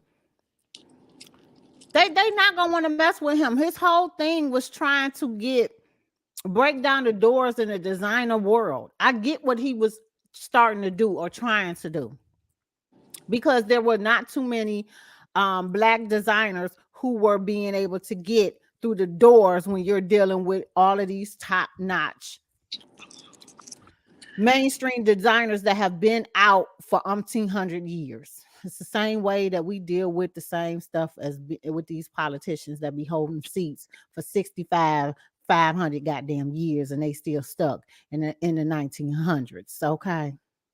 Mm. So Well, I get why he a lot of them is not going to be messing with him if he keep burning the bridges that are giving him an opportunity. Well, it looks like from what I was reading, he's planning on opening his own stores. I feel like that's probably the best idea. Just open your own shit, Kanye. Then you don't have to worry about all this. Yeah, and that's what I say. That's what he should be doing anyway. Why do he keep trying to like partner up? Maybe it helps in regards to the financial connections. Yeah, that's what I was gonna say. Manufacturers, yep. Yeah. And then it'll help to be able to get him to be out a little bit more mainstream and stuff like that. Like crossover, just like they do with that. And having those type of meetings without him by default, I would think that if it was me, that they're discussing a part of this business they don't want me to know about. Like, what factory are you using? Right. How much are they really charging you for production? You know what I mean? So I get him being mad about the having a meeting without him. If that's true, child. If that's true, okay. Well, that's a good idea. Look what sister said. Good idea, sister. He needs to sell his clothes at Donda Academy, make it a one-stop shop. Yeah. Have a own like separate building around. Okay, that's what she's saying. Yeah, around the school. Mm-hmm. Yeah, that's a good idea. Good idea. Well, honey. Good luck to Kanye West and whatever he's trying to do. Because, honey, I'm telling you, it just always seems like it's some shambles, some foolery, and a whole bunch of other stuff going on too. Like it's always something. It's always something. So hopefully he'll be able to get this together and figure it out. Because at this point, I feel like there's just bad vibes with anything that he's trying to do. Is just always bringing some kind of negativity around. Some kind of negativity. Yeah, definitely interesting. I hope that they can work out their custody arrangements. Looking at the Donda Academy schedule, I don't know. I don't know. I don't want to sound like a heathen, but to me it doesn't sound nice and good for them to be like having church and school every day. I don't agree with that, but I mean it's children. I mean, and I just said that, but that's one of the benefits of like choosing a private school for your kids, though, right? So it can Yeah. align with whatever your beliefs are. Because there are a lot of people that send their kids to Catholic school Right. for those type Exactly. of reasons. And I So wouldn't want to do that either, no, I so don't I get it. disagree with with whether or not you would want to do it, but it's not an uncommon thing. It's just but like people that send their kids to Montessori schools, right? That's a certain like way of thinking that you got to be aligned with. So it's not uncommon, not a hurdle. But somebody did make a hell of a point about Chris, right? Anything that has to do with them, and it doesn't matter if it's the son or the daughters, right? Because Black China, even though she's making mad money over there on OnlyFans, still don't have her kids for about 1 or 2 days a week. Yeah. So yeah, whatever Chris is over there doing, she got that shit on smash. She got it on lock. Oh, Kanye. Oh, Kanye. All right, let's get into the next hoo-ha, y'all. Oh, child. This is going to be another draining one. And I'm going to have to put a trigger warner up for this one when we get to it. But Tasha K files her second appeal against the verdict in regards to the Cardi B defamation lawsuit. According to the root.com, they say if you thought that the legal battle between the two was over, think again. Per Rolling Stone, it appears that Tasha has filed yet another appeal stemming from the loss of her defamation lawsuit that she faced earlier this year. In the 45-page opening brief, Tasha argues that the court's verdict should be overturned for a myriad of reasons. Like, what would be the reasons? Look, let me just say this, because basically they're talking in regards to, you should have played that Cardi B thing with what was the reason? What was the reason? Right? About her, allegedly saying that, not allegedly, accusing Cardi of having herpes when she was doing that whole steal and having the girl that she used to roommate with on there and all of this other stuff. This is what all of this is stemming for. She filed one appeal and was denied. Okay, and now she's doing it another. I don't see why we here again. Because they're not going to allow her to overturn this. They're not going to give her any kudos. Like, I agree with you guys. She needs to sit down and let it go. At this point, you've been told no. You didn't win the court case. You got turned down for the appeal. Now you're trying to appeal again. They're going to appeal you again. I mean, they're going to deny you again. I got a question for you, Sixx, about this. You say what? I got a question for you in regards to this, right? Because you've been following Tasha K for longer than I had. Yeah. And this is your girl, right? I ain't gonna say she's my girl, but she was entertaining. Right. She was entertaining. So here go my questions, all right? Because as far as I'm concerned, she better just get Cardi her money. Because what else? Do you think that she's trying to save her reputation more than anything? Because it seems like her business has tanked significantly since this has happened. Last I checked, she sold her car, downgraded that. She sold her house, or she transferred it to her husband's name, allegedly. And now she doesn't have her own studio. She's actually renting a space to do her little podcast and shit like that. And her subscribers allegedly are significantly down on her website, her personal website, because she ain't doing shit on YouTube no more. So do you think that this is like her trying to get her reputation back? Because like this Cardi B shit, she is no longer considered a credible gossip blogger, a celebrity gossip blogger. So I'm curious what you think this may really be about for Tasha K. Look, let me tell you something. This is no different than a tycoon who is trying to hide their assets from somebody who filed a lawsuit against them. I mean, Donald Trump done it millions of times and got away with it. So in that regards, I do believe that her viewers and everything is down low on YouTube.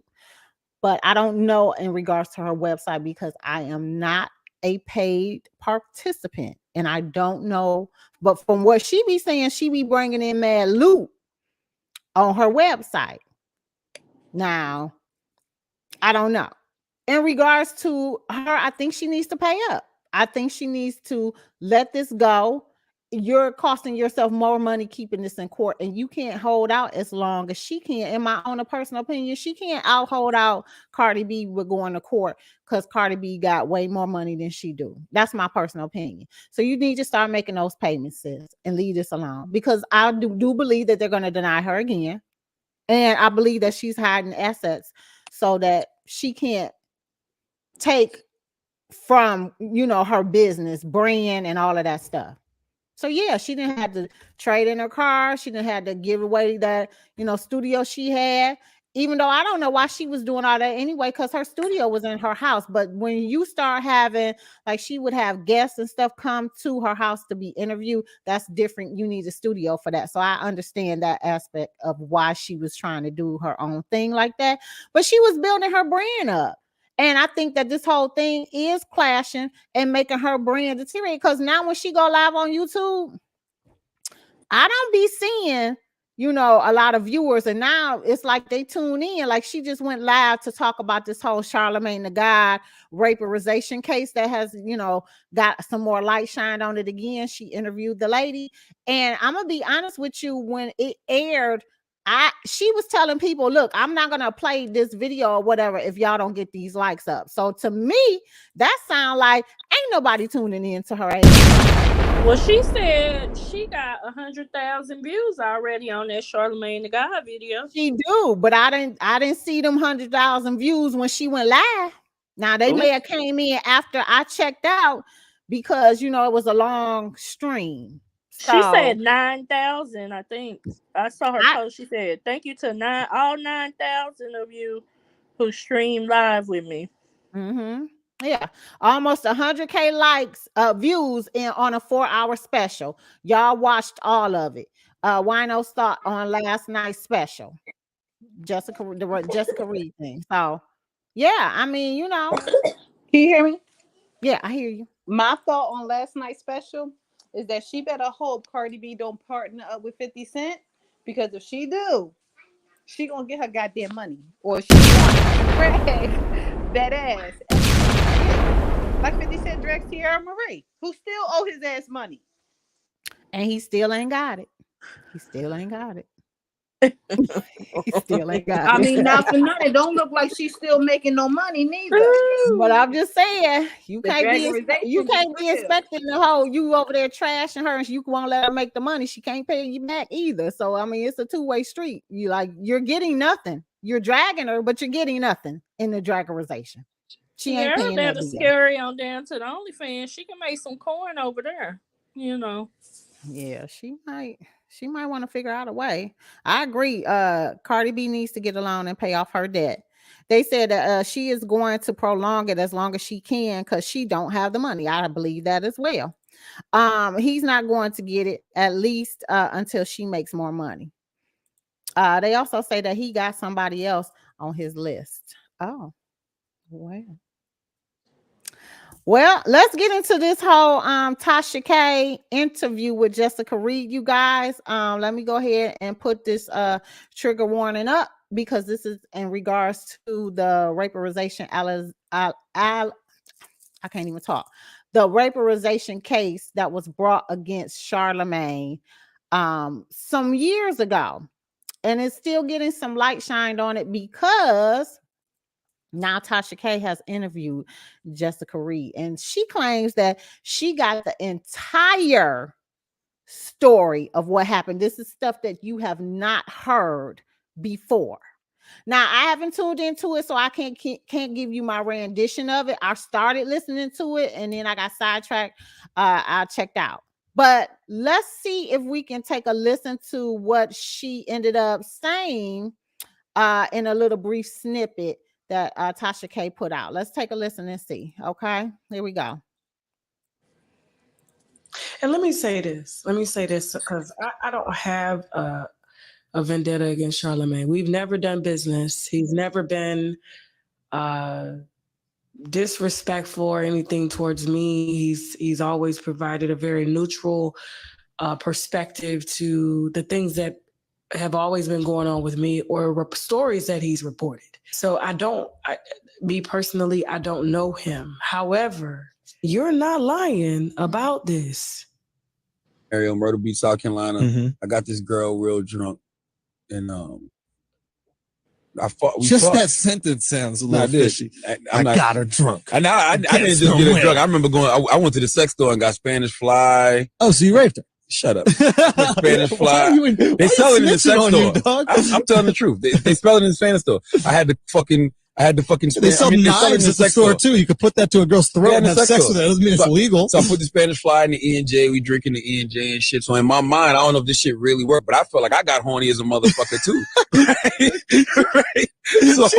So she was drunk and shit, and we had sex and shit, and like a lot of my boys was trying to come in the room and fuck her. I'm like, nah, chill out. I can't. I'm not doing that. And I'm like, you're in the train. That's rape. Yeah. Okay. So, right. So it's just one-on-one. It ain't rape. Yeah. So the next trains are rape. So the next morning she wakes up. And we talk about it. And she's like, what happened? I'm like, oh, we had sex. She said, okay, well, I'm glad it was you. Then a couple days later, she's like, yo, are you sure I only had sex with you? Because one of my stupid ass cousins was going around saying he fucked her, which he didn't. I know for a fact he didn't. I was there the whole time. Yeah. He did not fuck her. Yeah. He looked at her naked, but he didn't fuck her, right? So I'm telling her, no, me and you just had sex. Nobody else did nothing. So it just was weird that she was like, well, I'm just glad it was you. You know what I'm saying? Because in my mind, I'm like, yeah, you could have been in a real bad situation if it was another motherfucker. That's a huge compliment, man. A girl just said, yo, at least you raped me. I didn't rape her. I did not rape her. If it was any of your cousins or friends who have been raped, I didn't rape her because me and her had every intention of having sex with each other. So then why would you put the Spanish Fly? I'm still a freaky motherfucker, but was she passed out while you fucked her? Me and Malika were alone for a while until the EMS got there. Like we were by ourselves. It was just dark. And then I just remember sitting on the curb just crying.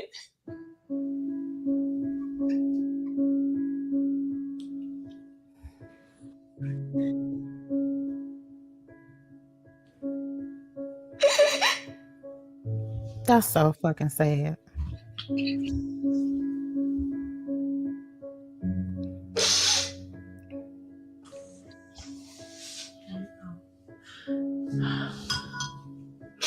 I remember sitting on the curb just crying. And I was holding on to Malika and I said, Malika, I love you. And she said, I love you too. And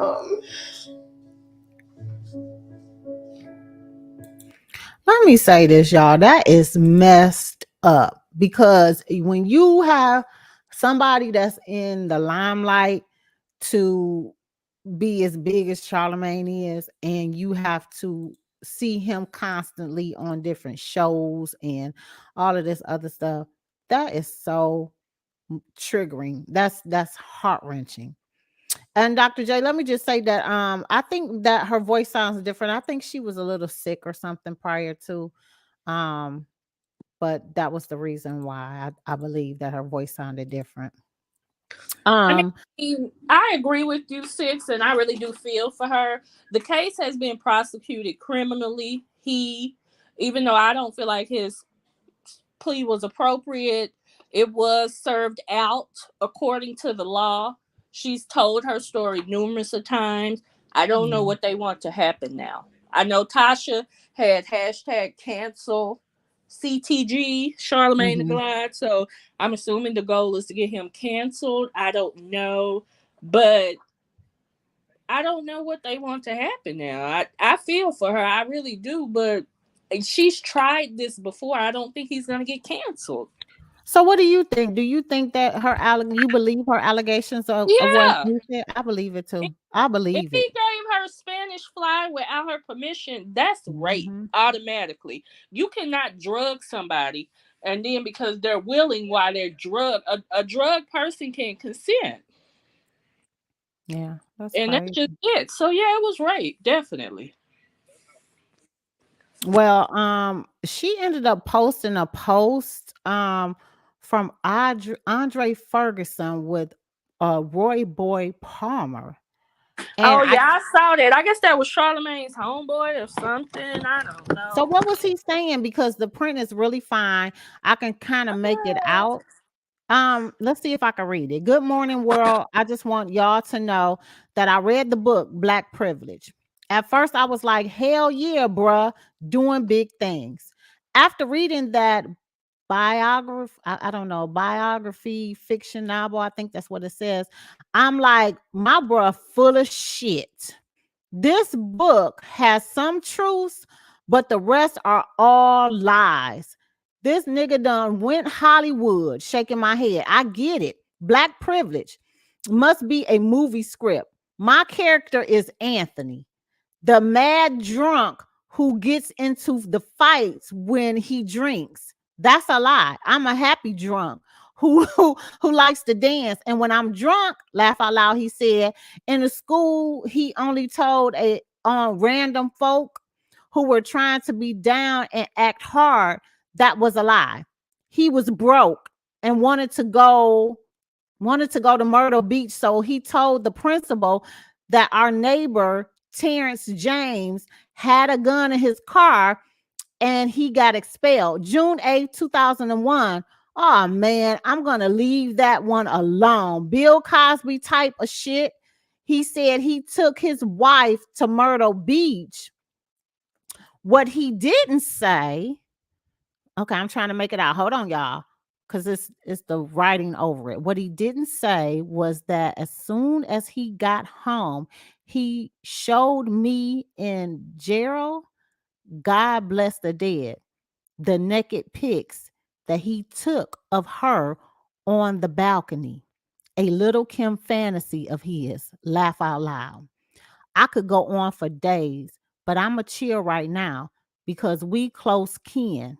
My great uncle Bubba, Lee Bryant's grandson, he only wishes he was a true something, whoever their last name is. I can't make it out. McKelvey, child. McKelvey. I can't see it. I only see MC. Yeah. Okay. So I guess Tasha posted that repost on her Instagram. And she said PSA from at Charlemagne the God. Close kin. Now, what type of nigga would show everyone naked pictures of his own wife? Now, what does Bill Cosby shit mean? Why would your own relatives post this before the whole rape story came out? Jessica, sweetie, what month were you raped? Why? This post was posted in the early part of 2017, right after his book was released.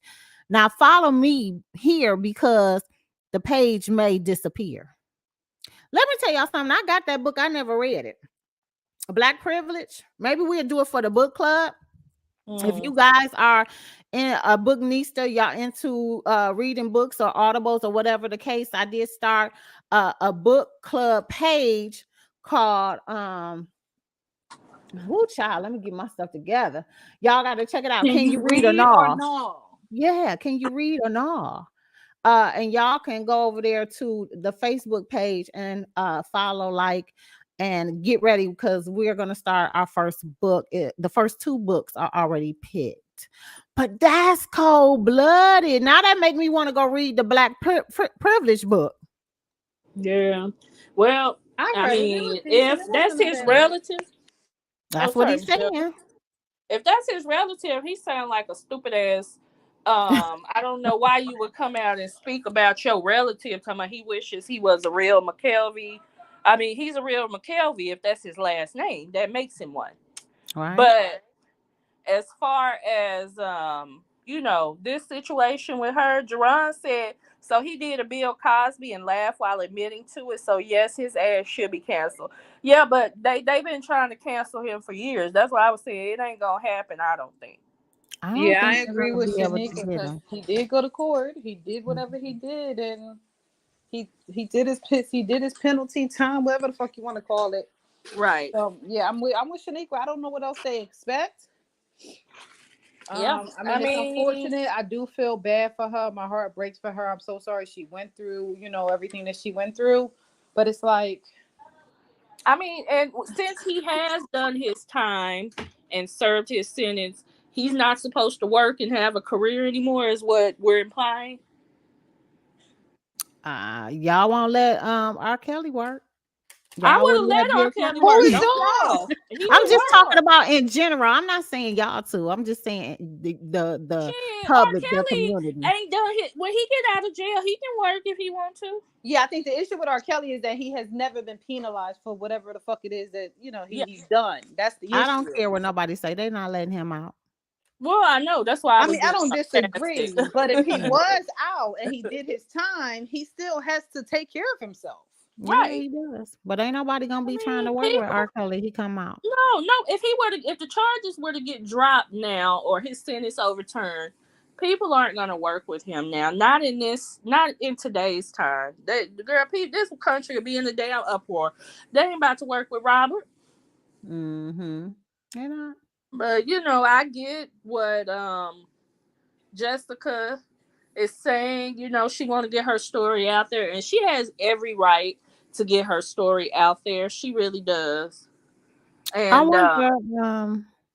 Yeah, I agree. Y'all. I agree. She needs to tell her story. I think it needs to be out there.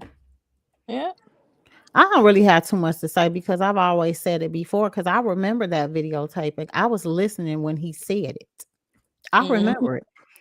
And I was like, so that's stuff that Jessica was saying. Remember the little off docu-series we watched of her? Remember that? We watched that together, didn't Yeah. we? I mean, this is not her Yeah. first time coming out, Right. and speaking out Right. I'm about not it. saying it's her So first time, but I'm just saying, but I remember like she's told the whole story from what I understood. Tasha K is saying that this is something new. I ain't don't this her second time interviewing with Tasha? Hell, ain't she interviewed with Tasha before? I don't think so. I think this is Oh, the okay. first time. Let Yeah, me see what but you say. Hold yeah, on. this story ain't new, Tosh. I mean, I He don't gave me disagree that oral she shouldn't tell her story, but are we gonna tell the story every 2.5 years? Like, Right. I don't what's the know. point of doing that? Because at some point, like, I mean, I know the definition and understanding of what defamation is, but if somebody has like done it and you keep regurgitating, the same shit, and they've already served their punishment, like, what are you trying to do? I Yeah. think the goal is to get him canceled because that's what Tasha put in her hashtag Yeah, cancel. but if in 5 years, I mean, this happened back in 2017. It's 2022, right? No, So it didn't happen in 2017. I don't think it happened way before then. right, He was. okay, right. But they talked about it in 2017. Oh, Now they're okay. talking about it in 2022, right? So they Yeah. talk about it again in 2027 and then again in 2032, right? Yeah. What, like, it's not a good look. It's like slander at that point. Well, it reads of clout chasing, and I don't know. Like, are you trying to get a settlement? What are you wanting? That's Like what I want to know. look, because this is the process that I generally like to see followed, right? When accusations like this are made, right? You take them to court, let them get charged criminally. Then it makes Right. sense for you to then go ahead and charge them civilly, right? Yeah. Get your Right. bag.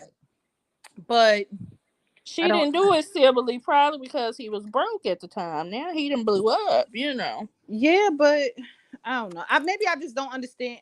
I guess I'm trying to get inside her head to figure out what the fuck is she trying to do, and that's the part that's confusing the fuck out of me right now.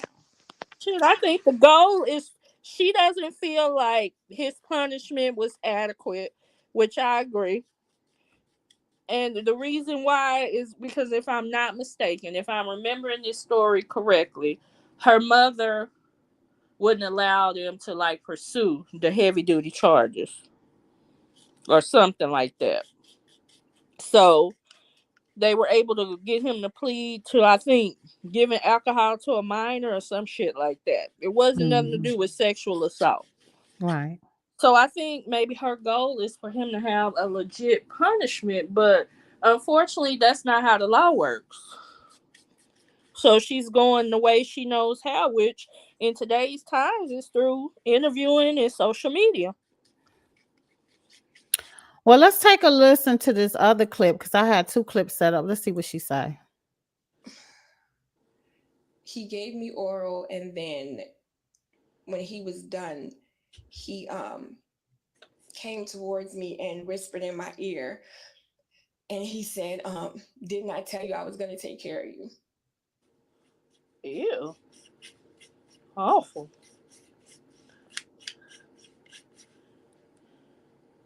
So he gave me Okay, that was it. This is just really sad, y'all. I don't know. I think I agree with what you guys are saying. Like, what's gonna come from this? Like, I really don't know. I have no idea. I have Yeah, no idea. I but just think it's sad. I don't know. I don't even know if Charlemagne is gonna come out.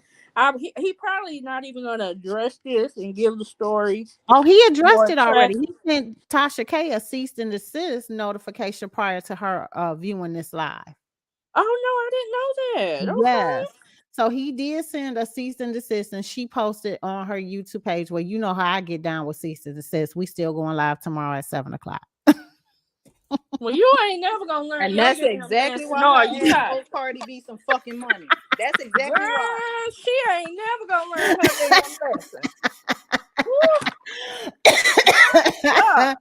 I told y'all she ain't gonna stop. She is not gonna Girl, she If stop. is I Cardi B not told gonna y'all. smart, she'll stop. take that clip of what she said right there and take it to court against her her second little I guess the dismissal appeal, whatever the fuck you call it, and show that this woman is just hard-headed as fuck. And we need to up the ante on this hoe. I mean, And honestly, get that food.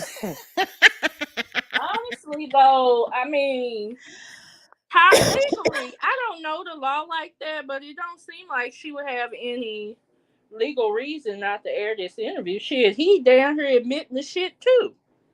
Girl, ain't that something? Yeah, but I think it's a little different when he is he's the one that's speaking on it himself, right? Nobody's interviewing him versus her re-interviewing somebody, telling her to cease and desist because it's already been a settled case. Because you can do that if it's something that's already been settled. So I don't know. I mean, unless Jessica signed a non-disclosure, which I doubt she did, she has the right to come out. NDAs don't mean shit. Nate the LIE taught us that. NDAs do mean shit in the real world. Nays was just bullshit.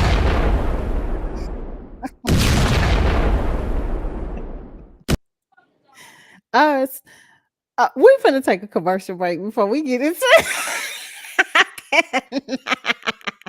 my Curbsters, what's tea? This is your girl Sixx, and I'm coming to you live. We want to know what the tea is, but I ain't want to gossip, so you ain't heard it from me. But if you got some tea and you want to spill it, then go ahead and drop us an email at sixwordonthecurb@outlook.com. Why? You wonder why? What? Because, bitch, we nosy. We want to know the scoop. We want to be able to come out with some stuff about these celebrities, too. We want the tea. You know we are always messy and petty and extra. So hit your girl Sixx up and give us all the tea that you know, and we'll be able to share it on our lives as well, because we want breaking news. And I'm coming to be petty. You heard?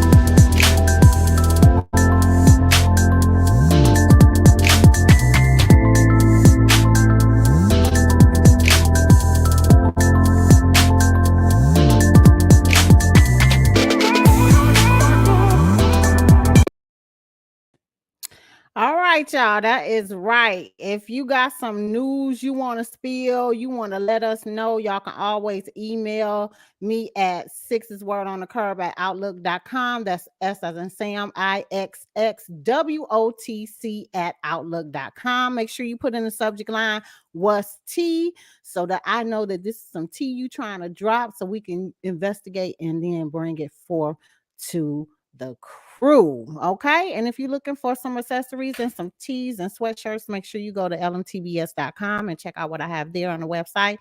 And we are going to get into this whole mess, honey. Okay, because Your girl been still going live, honey. Apparently, Shantee, your girl. Lying.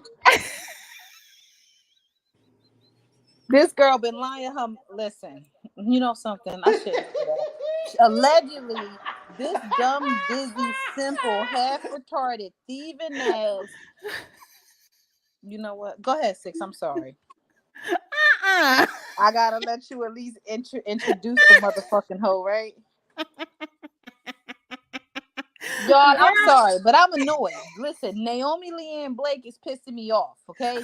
So allegedly, this girl done went fucking live and has been going live almost on a daily basis, right? So let me tell you how the shit started. First, it started with her letting people donate to her for school supplies and shit. Mind you, not that long ago when I tagged that ass and we had little correspondence back and forth on fucking TikTok, she made it a point to say that her loan was paying for school. So if your loan is paying for school, why the fuck do you need school supplies? Okay? Why do people have to donate to your cash app for fucking school supplies?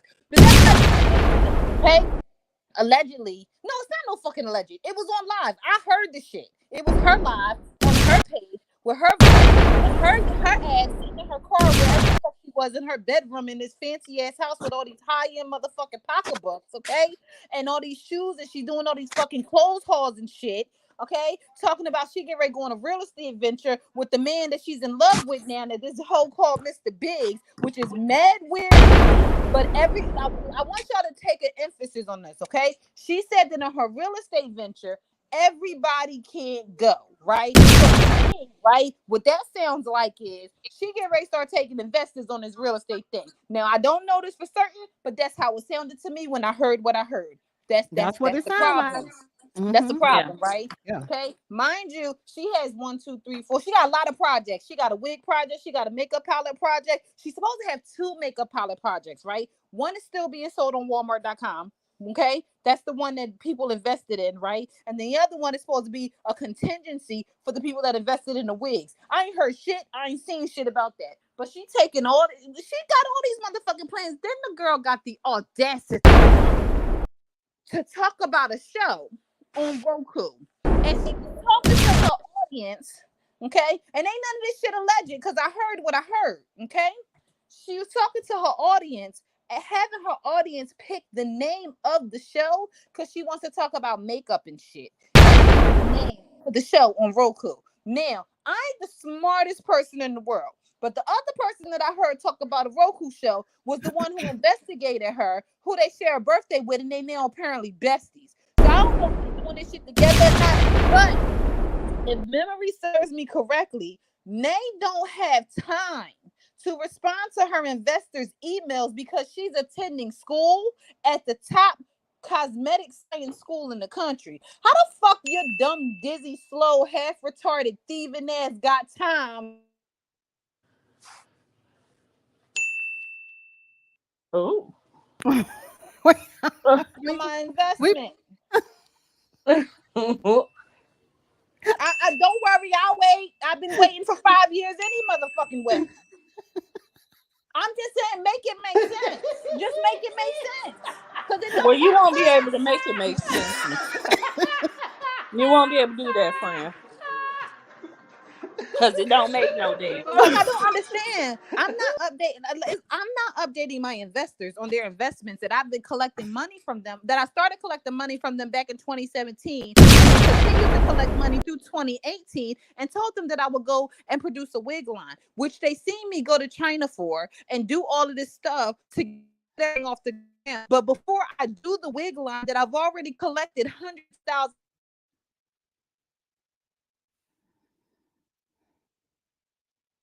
I think we lost her again.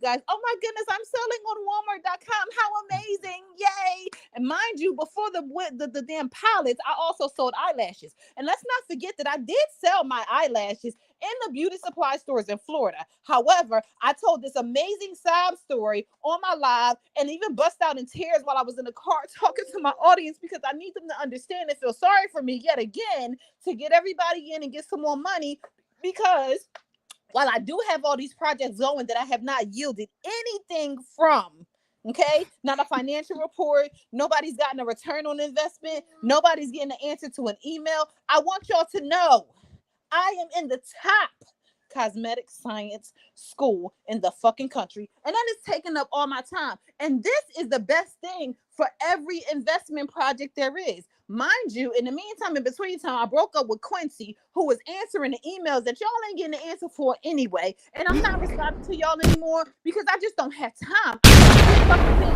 But I do want y'all to know I'm going to go live every day. I'm going to go shopping. I'm going to go to the club. I'm going to do some hauls for y'all. I'm going to sell some pocketbooks. I'm going to clean this shit up while y'all donate to my cash app so I can buy school supplies. And I'm also going to let y'all know that Mr. Biggs is super smart in business. And now he is going to help me do something with real estate, because I want y'all to know too, I got to move out this apartment because when it rains here, it floods real bad and it just be a mess. So I got to move again. My lease is almost up. Right? So I'm gonna get into real estate. All of y'all can't go. Okay? All of y'all cannot go. I'm only taking a select few with me. And then I'm getting ready to have a show on Roku about makeup. I don't know how much that's gonna cost. I don't know how much that's gonna bring in. But this is my cash app right here, y'all. Oh, child. Oh, dumb, stupid hoe. Well, it looks like Michelle about summarized all of our feelings. So I got nothing to add on that whole situation. Girl, not a dip, not a drop, not a whole damn bottle. You hear me? Y'all listen, that girl is a sore spot for me. Every time she tell a lie, I mean, I don't know if it's a lie. Maybe she gonna do something for somebody one day, but every time she talk about a project, while you got 4, and I'm gonna say 4 outstanding projects because we talk about the wigs, 2 makeup palettes, and eyelashes. And I'm saying 2 makeup palettes because the Be Good, whatever the fuck it's supposed to be called, that palette was supposed to be a contingency palette for the. Girl, we done lost her again. But and the reason why Michelle should mention that Be Good palette is because when she interviewed with Stephanie, or was in her comments or whatever, she mentioned that she started that line like she did us a favor. So, we should be grateful. She's including us in an imaginary contingency palette. But, let her tell it. The people that actually speak out are just bitter and mad because she won't give us that. Look at her. I'm not a rich person by any means. But that money been gone for 5 years, so it's out of the budget now. We've reconciled. But I still think it's inappropriate for her to be out here trying to start new ventures when she hasn't reconciled with us. Facts. Dr. J said the sad part is people will still support her despite all the truth coming out there indicating scammer and manipulation. Yeah, people are still supporting her. Even people that are in the wig investment, they are really sticking beside her. And look, I go by evidence. I was supporting her when I felt there was evidence, like she was showing us samples of wigs, samples of products, taking trips, researching. I don't see no evidence no more. I ain't stupid. I can't keep supporting now. It don't make sense. Like, it's fool me once, shame on me, or shame on you. Fool me twice, shame on you. But fool me 3 times, honey. That's some bullshit. Nobody. If you've invested in a wig by itself and you didn't see a result, why would you invest in anything else? If she's not showing, she ain't did shit.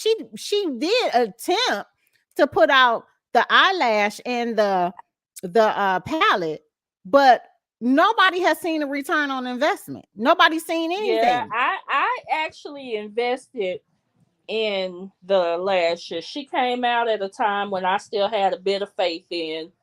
It was only $40, so I was like, okay, well, let me jump in on it. And then she got to selling the lashes, and I still held on because she sent me a statement when she was selling the lashes. She sent one statement. Now, keep in mind, my profits wasn't but 12 cents. She still got it over there. It ought to be collected a little interest by now, be up to $1 or something. You Right, know. but she didn't send it to you. Why though? Why did she say she didn't send it out? Well, she said because it would cost more, to use. I think she was using Stripe or whatever. It would cost more to send that out than it was, worth for 12 cents. So I was like, okay, that's fine. Just let it ride and accumulate. But we got statements for that 1 month, and we never got statements or anything information else regarding those lashes since then. And that's what I was saying. She had attempted to do stuff with the other lines, but she ain't failed to do a damn thing with the wigs. Like nothing. Nothing. Yeah, I mean, she did get those samples and sell them. I don't know if that was some type of ruse, like she just got some wigs and sold them. But I agree with you, Dr. J. Synthetic wigs are going to be out of style by the time she drop. Girl, by the time she drop them damn wigs, everybody going to be back to a relaxer, People are buying synthetic wigs off of Amazon and Shein now. Like in real life, I don't know anybody who's going to spend $60, $65, $70 on a synthetic wig. I just don't. I don't know. I don't know anybody. Yeah. Okay. Right. And that's not even my biggest problem. My biggest problem is that you said you don't have time to be responding to emails that give your investors an update, but you got time to go live every fucking day and beg. Well, she said she doesn't have time to keep answering the same questions over and over again. The questions have been answered, I guess. The information is on the website from 2019. Since then, I guess she's letting us know ain't shit happened. Man, miss me with that bullshit because in 2019, I didn't know what the financial report looked like. I still don't know what the fuck it looked like now. So you telling me that you went through 150, 160, 170, maybe even $180,000? On what though? On what? You had over $300,000. I understand everybody did not reinvest, but I'm tired of being told that I don't have time or I'm not going to repeat the same thing when you ain't said shit to begin with. You ain't give us a financial report on the wig investment to begin with. I know people who have not gotten a financial report on the makeup palettes that are still listed on Walmart.com right now. Like she's a scam. Naomi Leanne Blake is a scam. And I will discourage anybody from investing in anything until she produces. Listen, I'm okay with a failed attempt. I'm okay with you trying. And not being able to do it. When it didn't work out. I am okay with that. But you ain't did shit.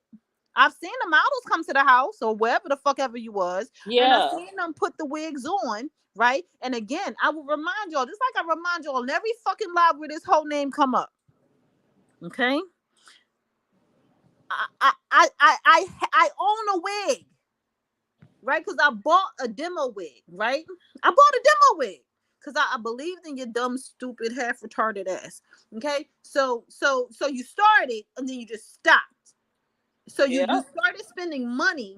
Like you went on this trip to China, wherever the fuck you went in China, Shanghai, Lukang, whatever. Okay, wherever you went there. I should have gotten a financial report after your trip, right? I should have understood. I knew that was a business trip. I should have got a financial report at the completion of that trip to know that you use X amount of money for this, X amount of money for whatever materials and the warehouses you went to. As far as I know, this shit, it was a fucking green screen. Okay? Right. I should have gotten another financial report after you bought samples. I should have gotten another financial report after some of the investors purchased samples. I have not gotten anything. But you can't answer my questions. Yeah. Dr. J, she's just a skilled con artist, She really is. She's very skilled. Dr. J said, does she have voodoo on her tongue? How's she able to manipulate people into believing her? The nosy girl fell for it, and so are the people that still support her. New man, same skin. Yeah. Girl, listen. She's a sore spot for me. When I hear her name, it makes me upset. when I get a notification about her going live, it makes me upset. And no, I'm not turning off my notifications for her because I am still invested, right? I'm still invested and I still want my fucking update, right? Because right now, let me tell y'all something. Somebody owed me $20 and it didn't end well for them. $20.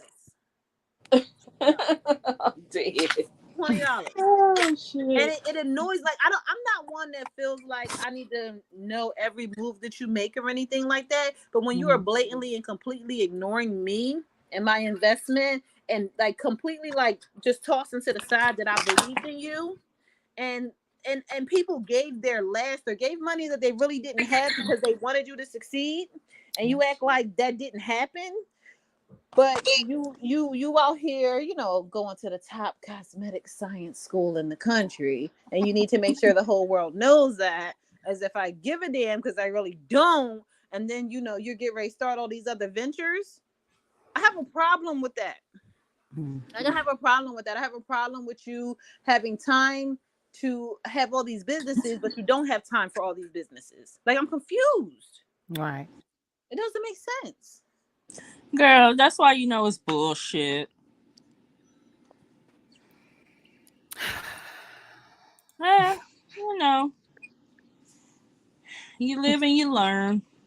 Okay. Well, we gonna talk about our ass till the cows come home. I was just about to say that, honey. She gonna stay in the updates of the news report over here on the curve for real though. For Yeah, real. we updating on you, Nay, because you up. I need my money, or I need to see a wig, girl. Where the wig? Oh, That's Dr. the question. They said, no, it's manipudip.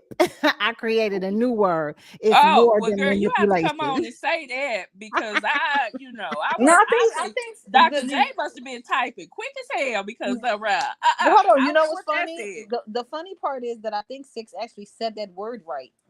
That's the crazy part. Oh, of You know, course you did. That's her type of language. Right, manipulated. I like it, manipulated, because when she did, they did, everybody did.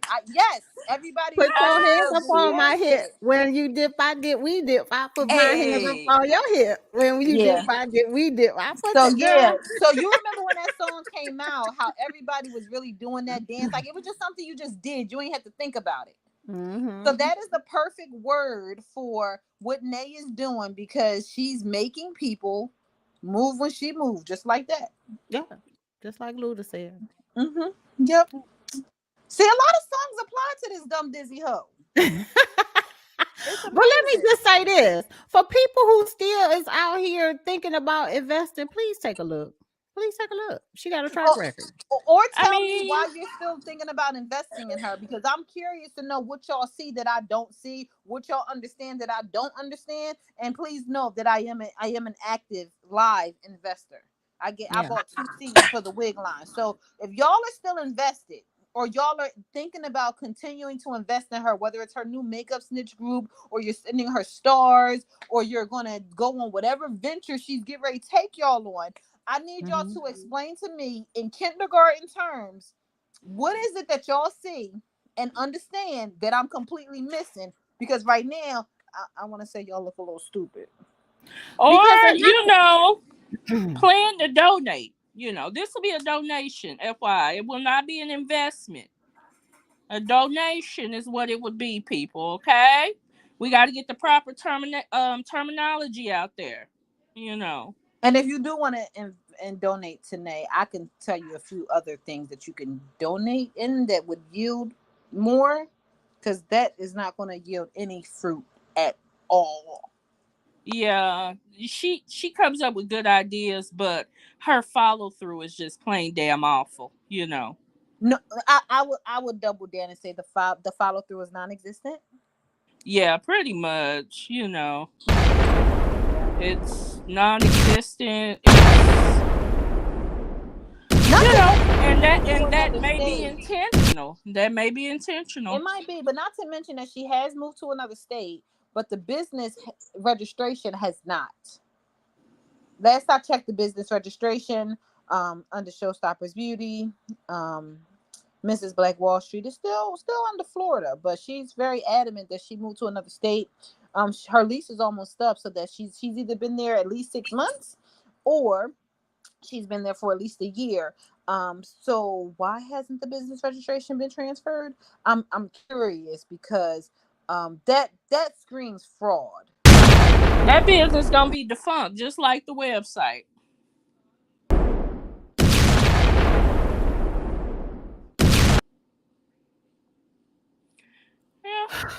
Yeah, definitely. Yeah, that's right, Jerron. Her follow through is nothing more than playing victim in a bucket of tears. Yeah, I agree. She does know how to turn on the waterworks. She does know how to give a sob story. Everybody's against her, yada yada yada. But you know, I'm past the point of being mad. I just ramble on about it because we talking about it. But I can't be emotionally invested with her anymore. It just takes up too much of my energy. Well, I'm still mad. Well, you have your right to be, girl. That's just not how I roll, but I get it. Jerron said, why are people donating to a chick that sits on her butt all day going live? Yeah. Because she's pursuing her degree in cosmetic science. She can eat a cosmetic girl back. Okay, she can eat a cosmetic dick. I knew she was about to say that. Well, that's the update on that hoe. Cause let me tell y'all something. When we was listening to that live, we was like, oh, so she doing real estate and she only want to take a few people with her. That sounds like the same thing she said with the wig line, same thing she said with the eyelash line, same thing she said with the palette. All around the world, same song. Let's get into the next hot topic. So this is what's going on with the Jacksonville or Mississippi water thing. People are starting to show you guys exactly what is going on with this whole situation. That's awful. Prayers to that city. My goodness. And prayers to our very own Renee, who does reside in Jackson and is dealing with the water issues. Yes. I hope and pray it gets fixed soon. Yes, definitely. So the person posts on Sydney Frank's page, in case some people back home were wondering how I'm doing with the water situation in Jackson. Monday had no water. Yesterday, water was usable to flush toilet. And they said we could boil it, but I didn't use it. Earlier today, no water at all. This is the water at my apartment now. Thankful to have church family open their homes to me. Adding photos to this post since so many think it's not real, and for the next person who wants to point it out, yes, they are the same tub. That so I guess they were debunking the tub picture.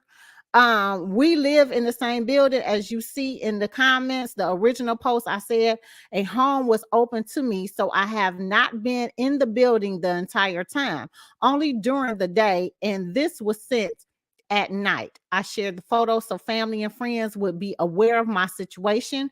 We are a class of professional students, not liars or pranksters. While the negative Nancy's are here, notice I said a church family opened their home to me and have taken care of me. God is good all the time. That's so sad. Let me tell you something. For those who think this is like a joke, like let's take a look, because let's be real. Flint still ain't got no water either. So the odds of Mississippi getting their water back up and running is slim to none. And I'm just keeping it real, because the same stuff that happened to them in Mississippi happened to Flint, and Flint still ain't got no water. And let's keep it real. If we even want to go a little bit further with this whole scenario, they plan on doing this to other states. Anybody, I'm telling y'all, and this is my personal opinion, I believe they plan on shutting off the water in other urban communities as well, which is low income or those who are mostly populated with Black people.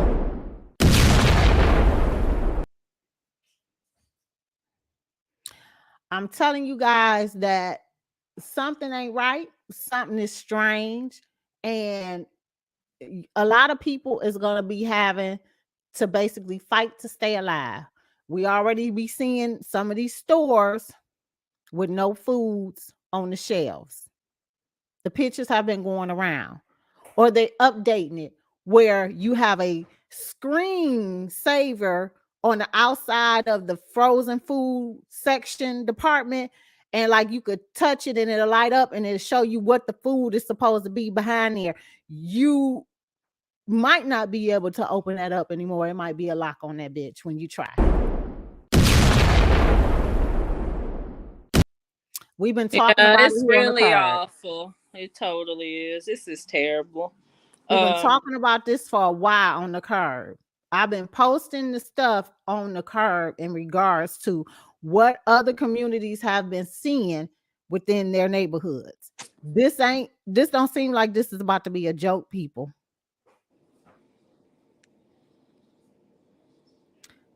Just start taking a look around your community to see what's going on. Whatever you can do, you know what I'm saying, to help out in regards to people who needs help, do so. You know what I'm saying? That was good that the church people ended up helping them, you know what I'm saying, helping that person out. But this ain't no joke. People literally don't have water. How can you survive? Yeah. And I don't know what's going on with Flint, but they ain't turned their water on yet. Now, remind you, they were supposed to be switching wells or whatever, switching whatever the water is coming out of, whichever pipeline. They were supposed to be switching it to the new pipeline, and that still ain't getting fixed from what I see. It's been how long now? Yeah, years. Yeah, that's crazy. That's crazy. Yeah, So, I mean, it seems like, I mean, we always say it, but it do seem like America is really going backwards, and it's sad. yeah, it's not making no sense. Well, prayers for everybody. Jackson, Flint, everybody else who's dealing with these crazy situations, because I did it for 3 days of not having water, and it felt like an eternity. So I can just about imagine. Yeah. Shouts out to everybody in Mississippi and in Flint. Let's get into the next hot topic. New Jersey's mom collapses to the ground, screaming in anguish after toddler dies in a hot car. What's wrong with the parents? You know something? What's wrong with the parents? Yeah, my initial thought is the same thing, but somebody had put I don't know if they want me to say their name or not, so I'm not going to, but somebody did make a very valid point underneath of that post in regards to, like, just I'm not sure the context as far as like what their life involved, but she said that she was very, very stressed out, and forgot that her baby was in the car, but she was fortunate, where she was home and she had her car in her garage. So I mean, it's just so hard for me to fathom that, because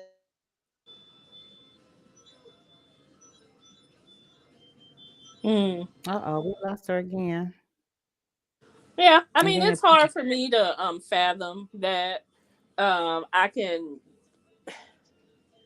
for the parents, I don't know. I couldn't live with myself. I'll be honest. I could not live with myself, but Lord, life is just moving too fast when you jump out the car and forget your children. That's just it. Yeah. It's moving really According to fast. And I want to sympathize. I want to empathize, but I don't have it in me. God bless them. the New York Post.com says that the video caught the moment a New Jersey woman collapsed to the ground after learning her 2-year-old daughter had died after being left in the family's car for hours in 90-degree temperatures. Wow. A WABC News chopper filmed the unidentified mom on the ground outside of the Franklin Township home Tuesday, soon after a neighbor said she heard her screaming in pain and anguish.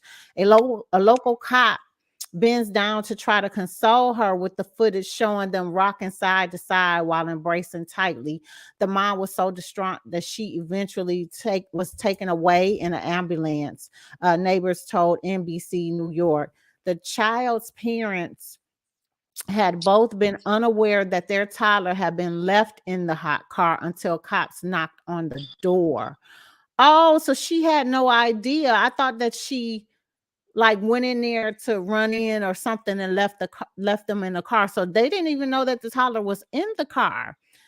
And I think that's the part that confuses me as well. Like I can't understand you running in the house and taking groceries or doing whatever it is that you need to do, and then after like 5, 10, maybe even 15 minutes, you're like, oh shit, you know what I mean, and you run back out.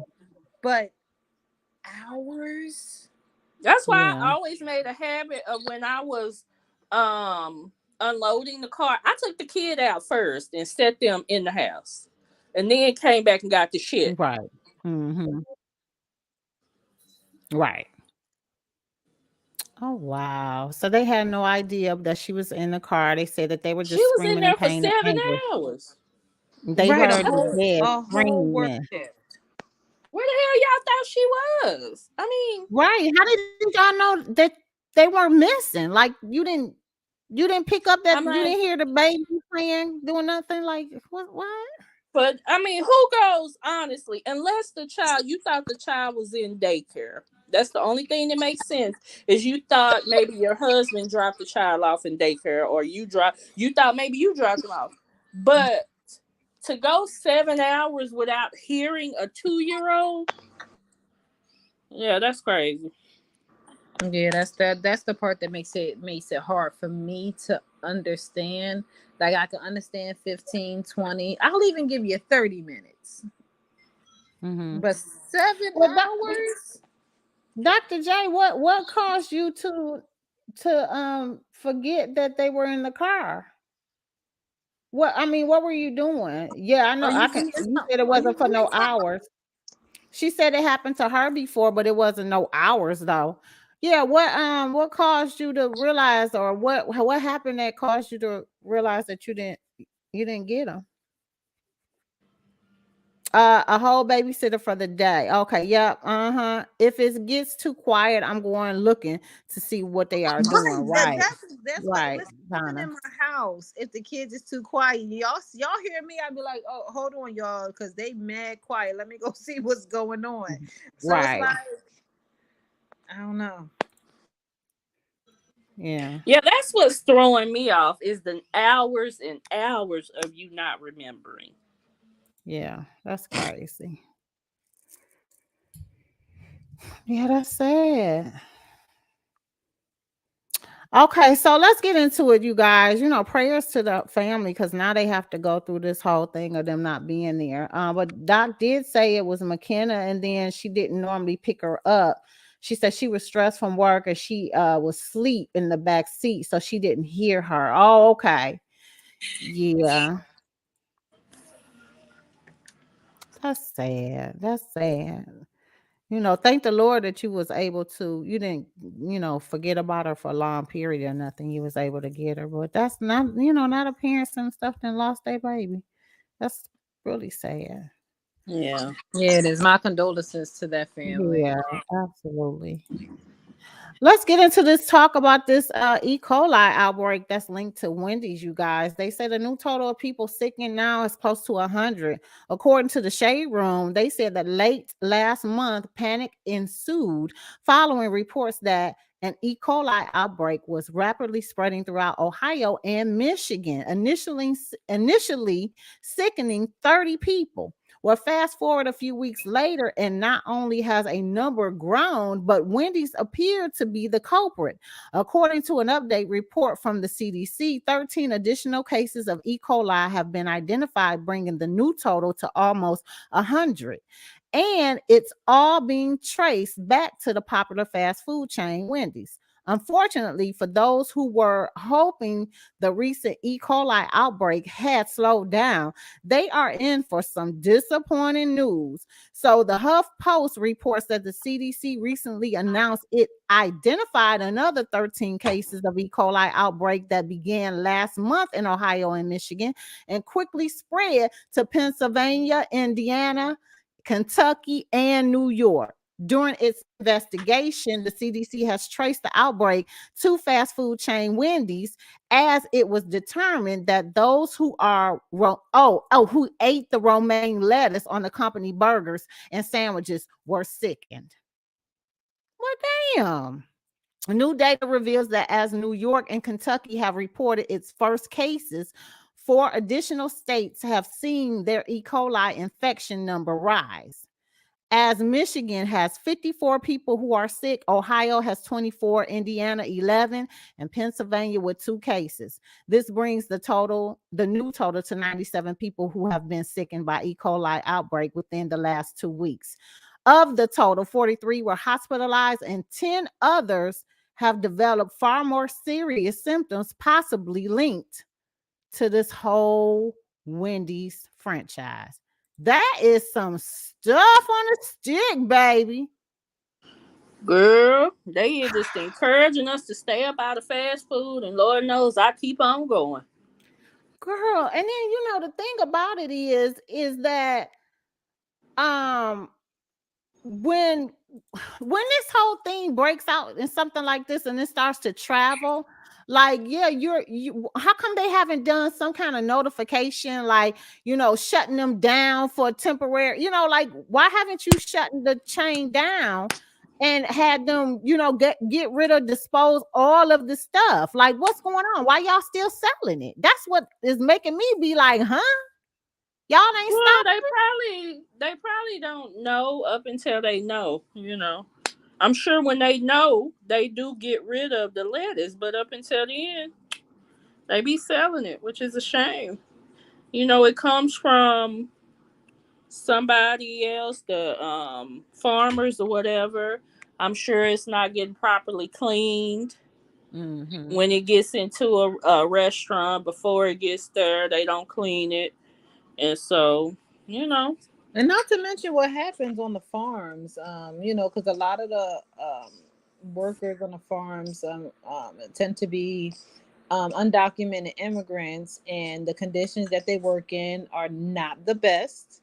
And sometimes they're required to work for hours on end. And I hate to even say this, but they use the bathroom out there. Yeah. And that's a real thing that really, really happens. And that's why cleaning your food is important for that reason alone. Yeah. Yeah. Wow, that's something. A sidebar note, Jan said that happened to a man where she lives, a man that went to work and forgot that he had to drop his child off at daycare and had the baby in the car. And then Dr. J said that, but she said the same thing before when this happened on the news until it happened to her. Now she's slow to comment on stuff like that. I get it. Ooh, well, I hope they figure out this whole E. coli situation with Wendy's or whatever. But I don't eat Wendy's on a consistent basis, but and I don't eat a lot of fast food like that either. So y'all just gotta be careful when y'all start seeing them signs. This is one of the reasons why, and this is just my own personal opinion, but this is one of the reasons why I don't go to that other franchise that's similar to Qdoba.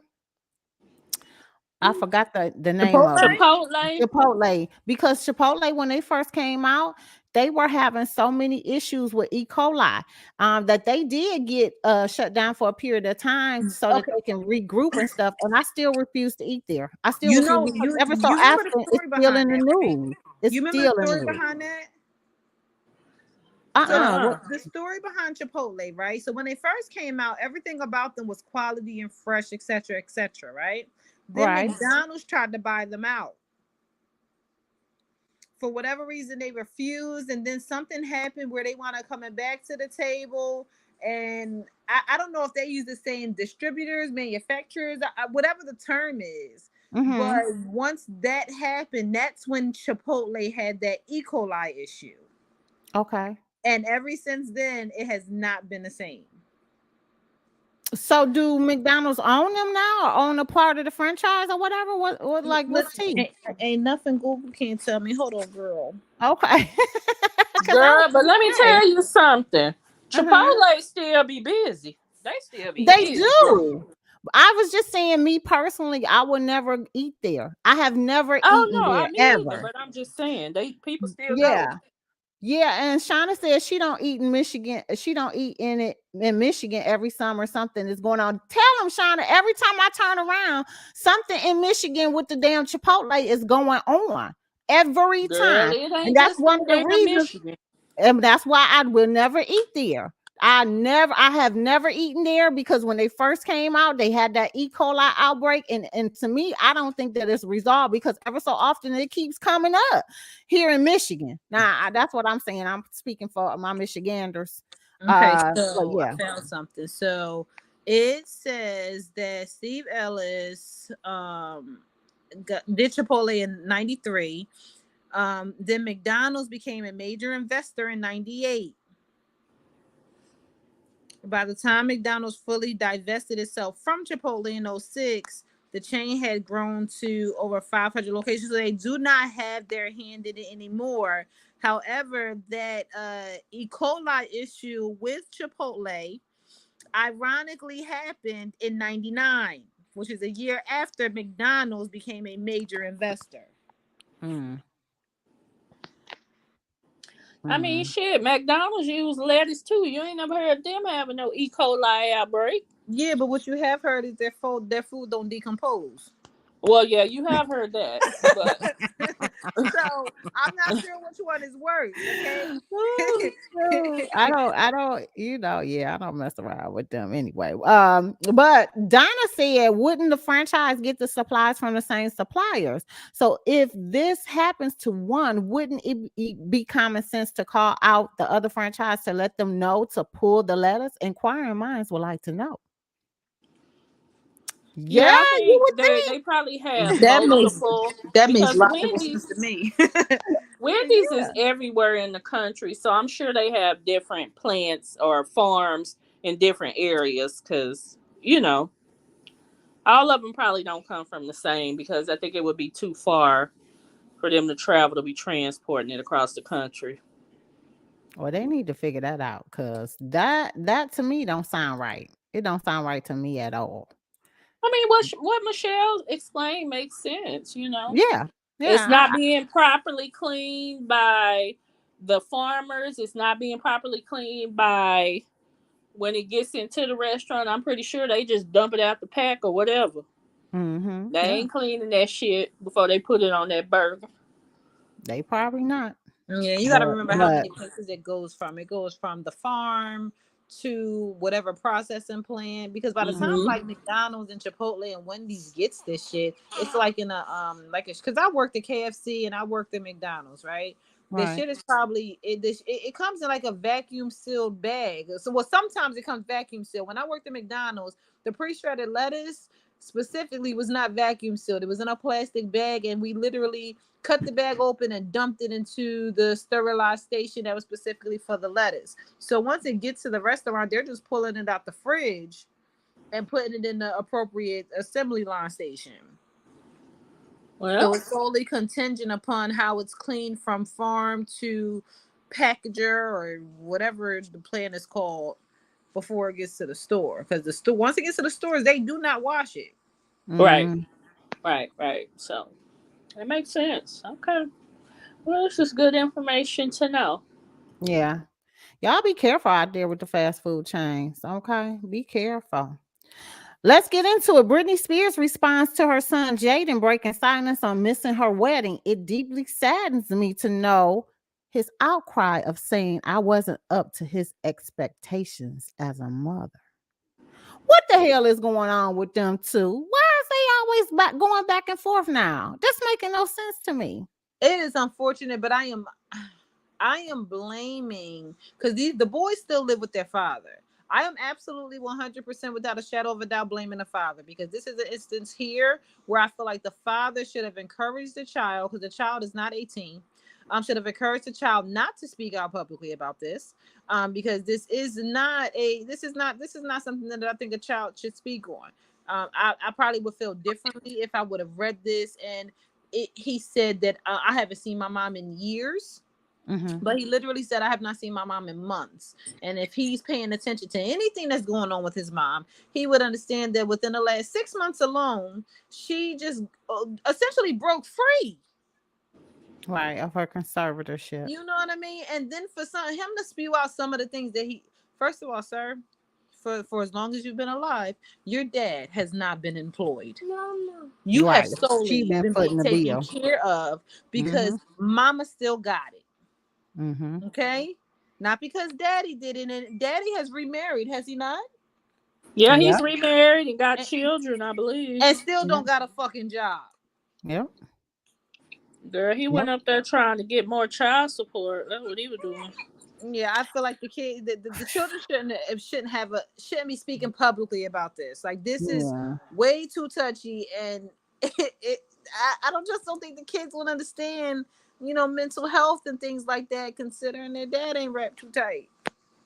Well, girl, the Neighborhood Talk posted this information, and they said, quote, this is coming from Jaden, that at the time it just wasn't a good time to go. This is what he's saying. I'm not saying that I'm not happy for her. I'm really happy for them. But she didn't invite the whole family. And then if it was just going to be me and Preston, I just don't see how the invitation would have ended on good terms. Well, who all do she want? Who all they think she wants at the wedding? She don't want the damn daddy and his wife. Be invited? Like, right? Like no, I'm not inviting your daddy and his wife.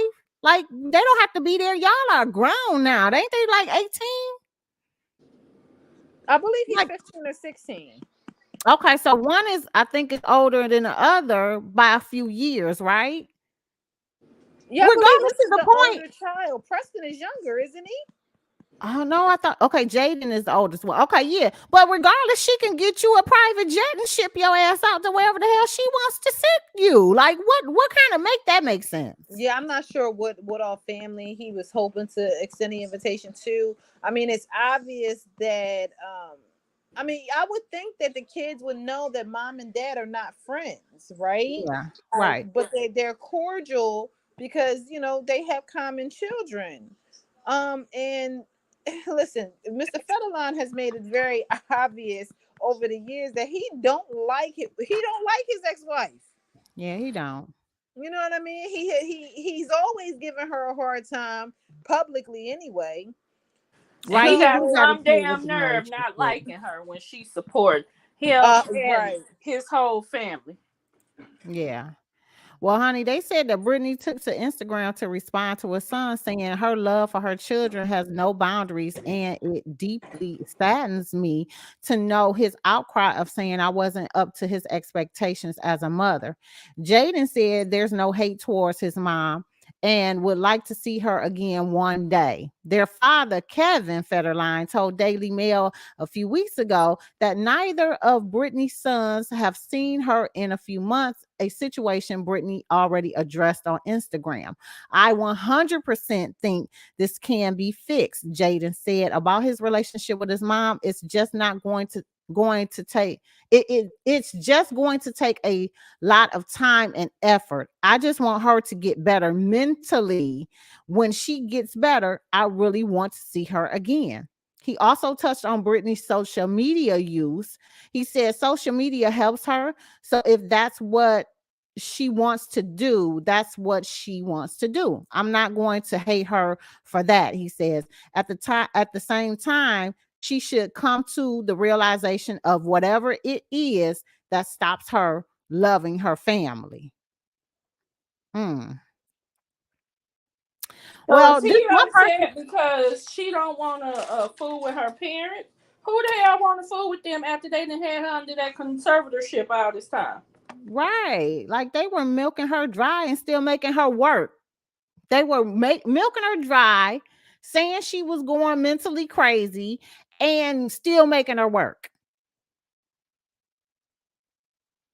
This one person in the comments though, they said and they got a check by them, so they somebody of importance. They were raised by people controlling her through the whole conservatorship. So you can tell being around that growing up, they only know one way. I mean, being that Brittany didn't want the whole family to be there, but her kids. And they felt they didn't want to come because she didn't invite the people who she feels hurt her.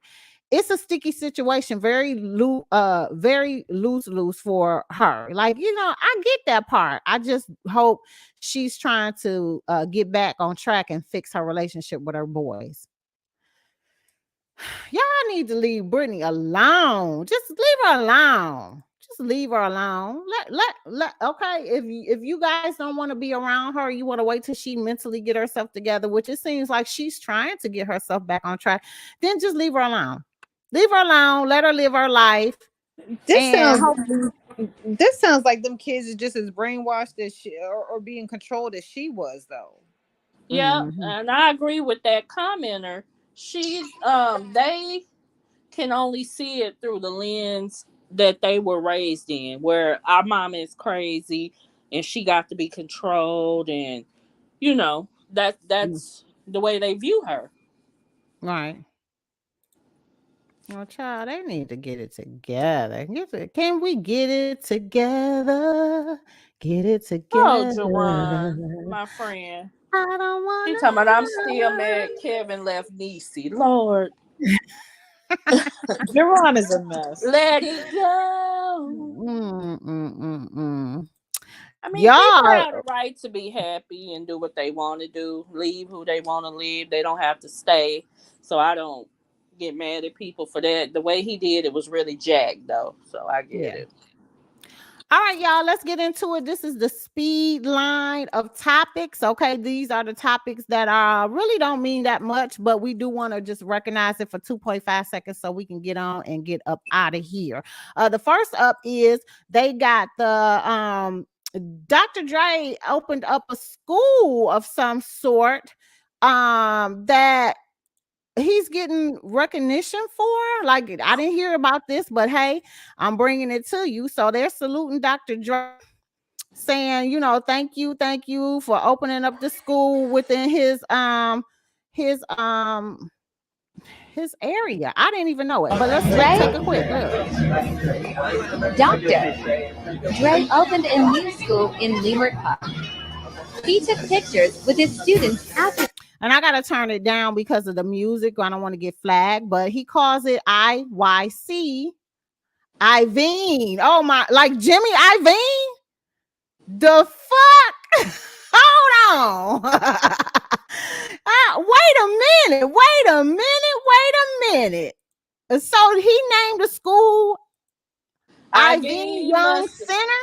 Well, his last name is Young, so maybe he worked with Jimmy Iovine to get the school open. The devil is a lie. The devil is a lie. Interesting. I'll have to give y'all my thoughts on that at another time. I really do, because that's a whole rabbit hole I do not want to go down at this moment. But apparently he opened the school. That's the name of it. They're giving him thanks for giving back to the community. It's a good thing. So shout out to Dr. Dre for opening up a school. Big ups to him. But I got questions. About that whole situation. Okay. And I ain't trying to be petty with it right yet, because I know that it's going to send me down a rabbit hole. But anywho, let's go to the next one. Next up, honey, if y'all getting ready to get yourselves together to be able to tune into this, I suggest you get ready. But they are in the makings of putting out an upcoming Milli Vanilli biop. Now, I told y'all, I don't care what y'all say, Milli Vanilli was hot, whether they sung them songs or not, which we know they didn't sing them songs, but one of the group members is deceased, and the person who actually sung the songs is deceased as well. They're coming out with a biop called Girl You Know It's True, to take an in-depth look at the controversial careers of the 80s pop duo. I'm here for it. I'm tuning in. What up, though? Well, a lot of our curbsters were in the comments saying, we already seen this shit. We know what happened. So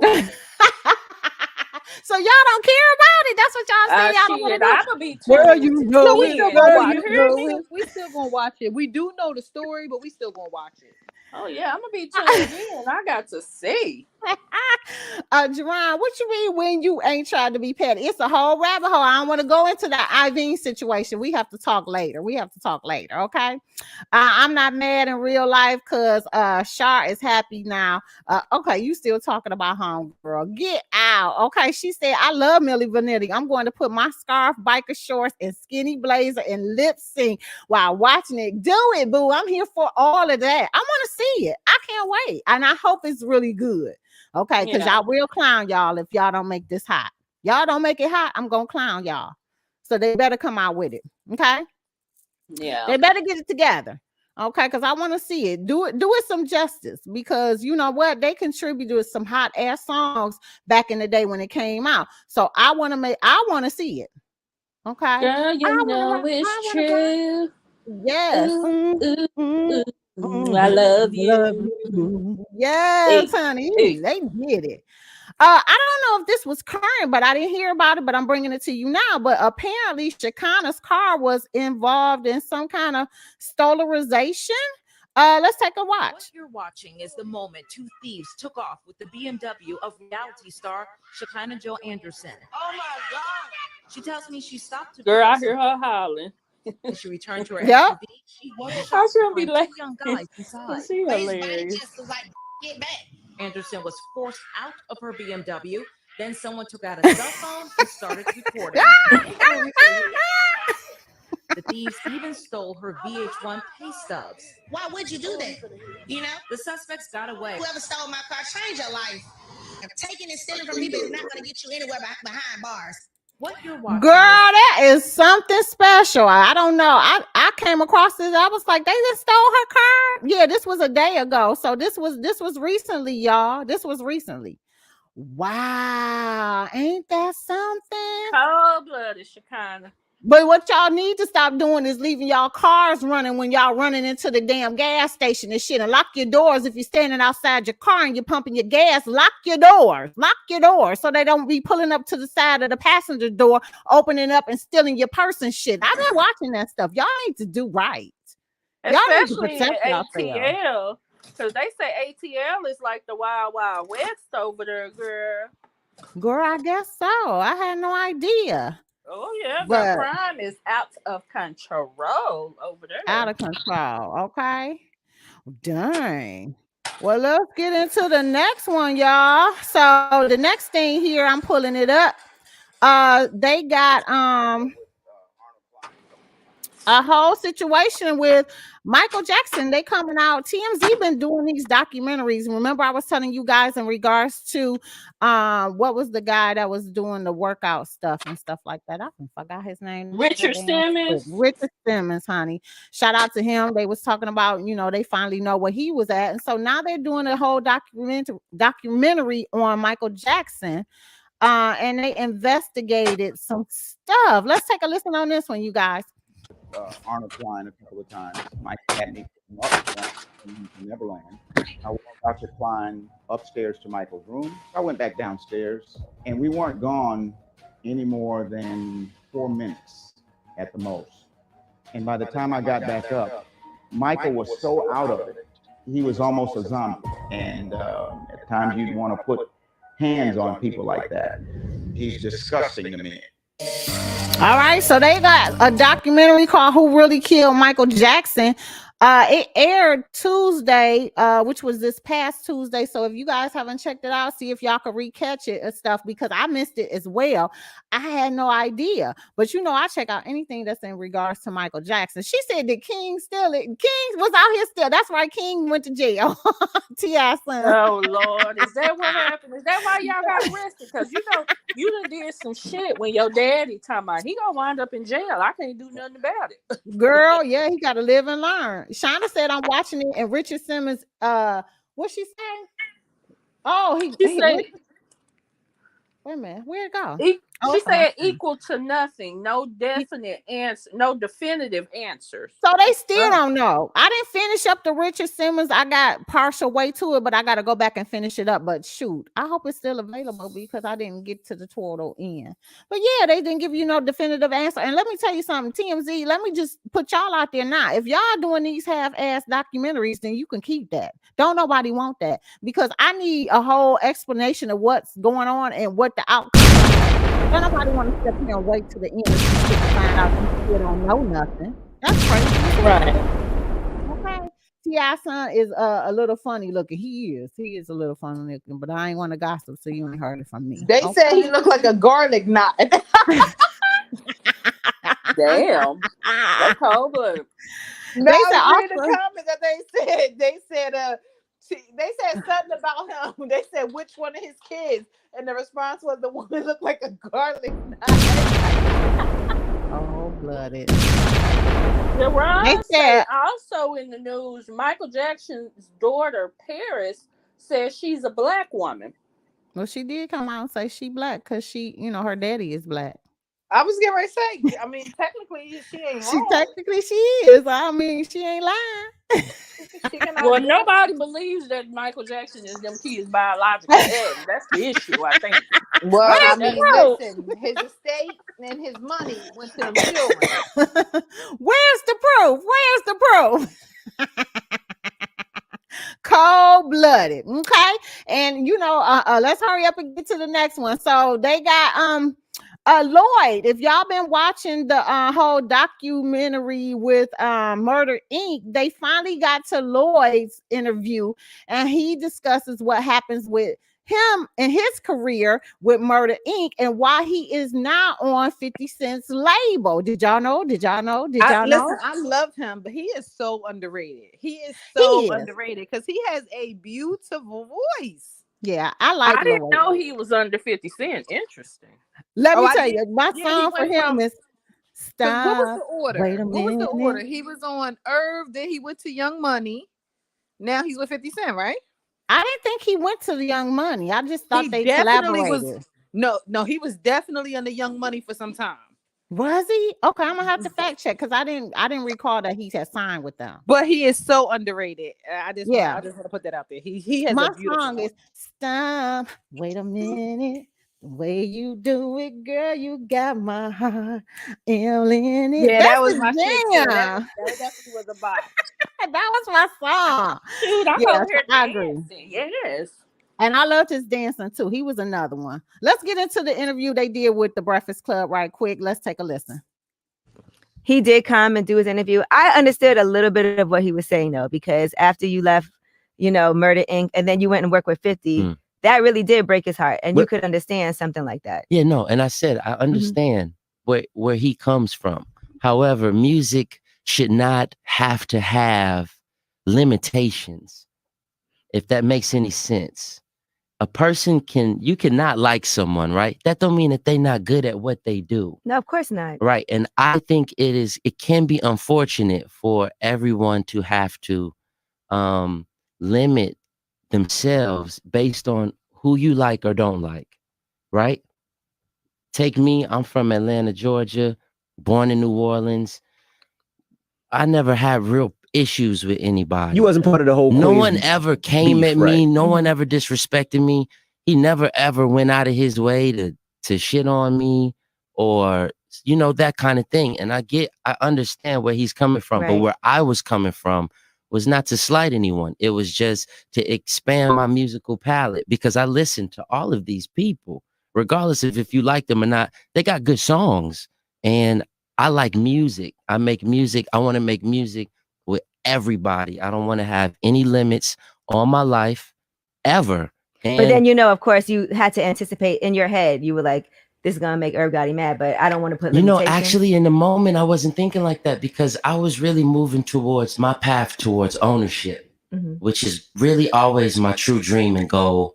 And also really is the real reason why I started kind of falling out with people is because I started to become more clear about my path in life, where I should be, where I want to be. and how to get there. And sometimes when you sign to people and they own your music, that's not always an easy conversation to have.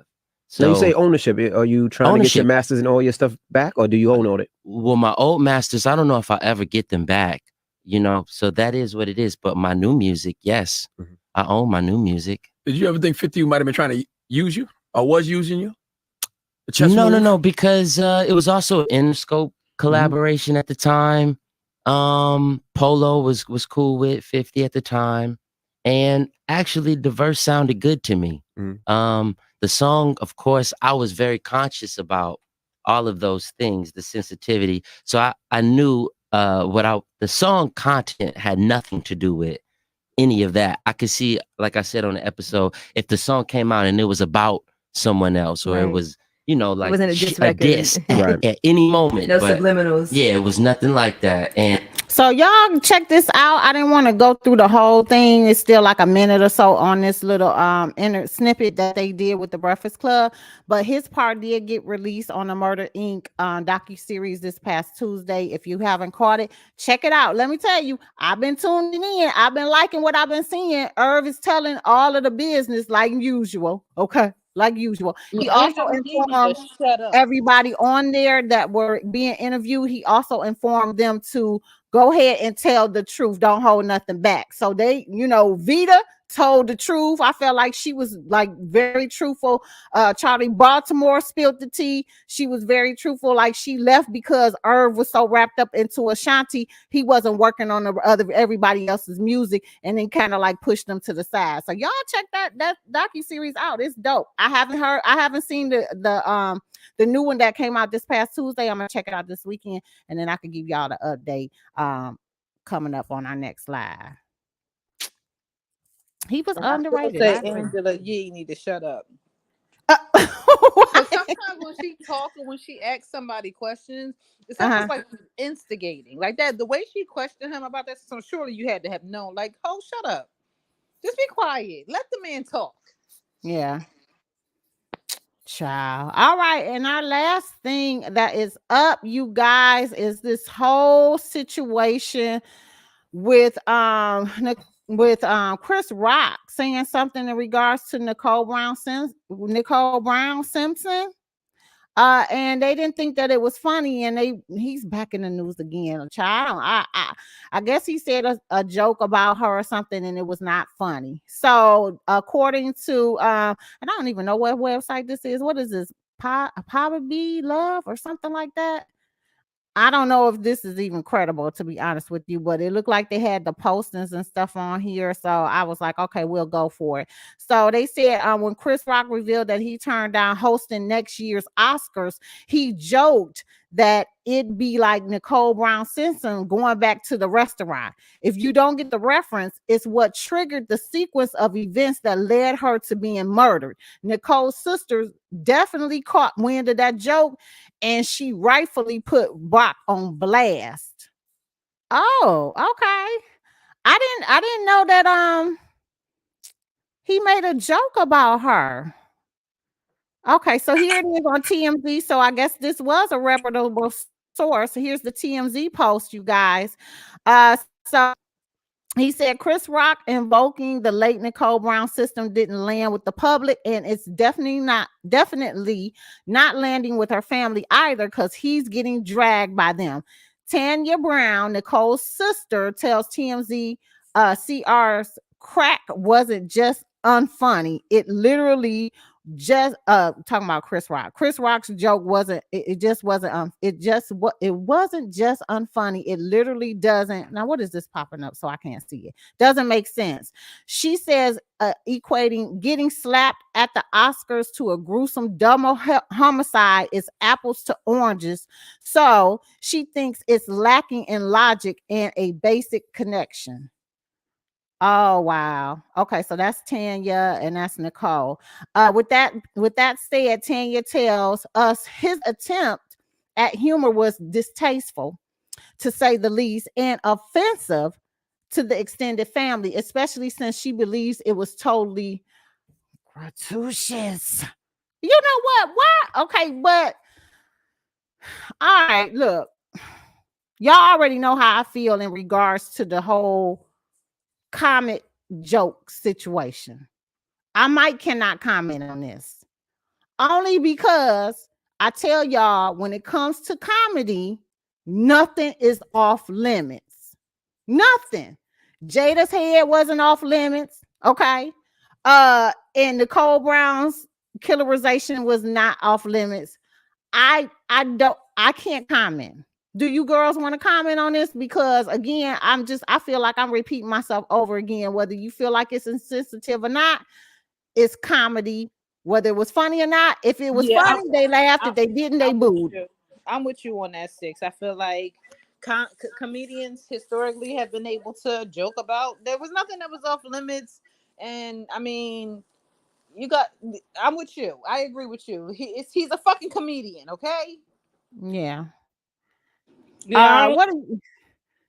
What you say, Sean? I say I don't know why people are in an uproar, because when he did do that joke about Jada and Will slapped him, a lot of people were saying, well, it was just a joke. So if it's just a joke, it's just a joke. Okay. Same situation. Yeah, that's just crazy. So I don't know what Curbsters, what say you? What do you feel about this whole jokerization that he did? Who was that? So one say I didn't take it as a joke. I looked at him giving a comparison of going back to the scene of the crime. That's what Jan said. Okay. Anybody else on the Curbsters land wanna have a comment about that? Because I don't know. I didn't hear the joke. They didn't give me a snippet of the joke that he said. And again, you know, in a comedian world, for me, nothing is off limit. So bow-legged Lou, one-legged Lou, you know what I'm saying? No eye Benny, you know what I'm saying? The car crash down the street, like whatever it is, it's nothing is off limit to me in comedy. So you have free will and range to talk about it. We talk about everybody from the handicapped to the LGBTQ plus community. Like everybody has always talked about whatever, whether it was family members, your parents, whether it was the neighbor down the street, whatever, the teacher, the principal, like whatever the joke was, to me, nothing is off limit in comedy. So I don't have nothing. They said Chris Rock is never funny. He has his moments. DL Hughley has his moments. You know what I'm saying? My favorite comedians like Red Fox, Eddie Murphy, Dave Chappelle, Chris Tucker, Martin, back in the day, Martin, not the new Martin, back in the day, Martin. Who else? Like some of the old school comedians that was around when Red Fox and them was in. Like all of the old school ones was like my top favorites because they didn't care and they said what they said. Like when they was giving us the comedian albums, you know what I'm saying? And my mom and them used to have it, and I used to sneak and listen to them. Like we all used to sneak and listen to them damn albums. Like shit was funny. Okay. So to some comedians that are out now, like all of them are not funny to me. They'll never be compared to the ones that I feel like did it the best. So I don't know. Like I said, nothing is off limits, you guys. Absolutely nothing. Nicole, she ain't off limits either, unfortunately. Sorry to hear about that.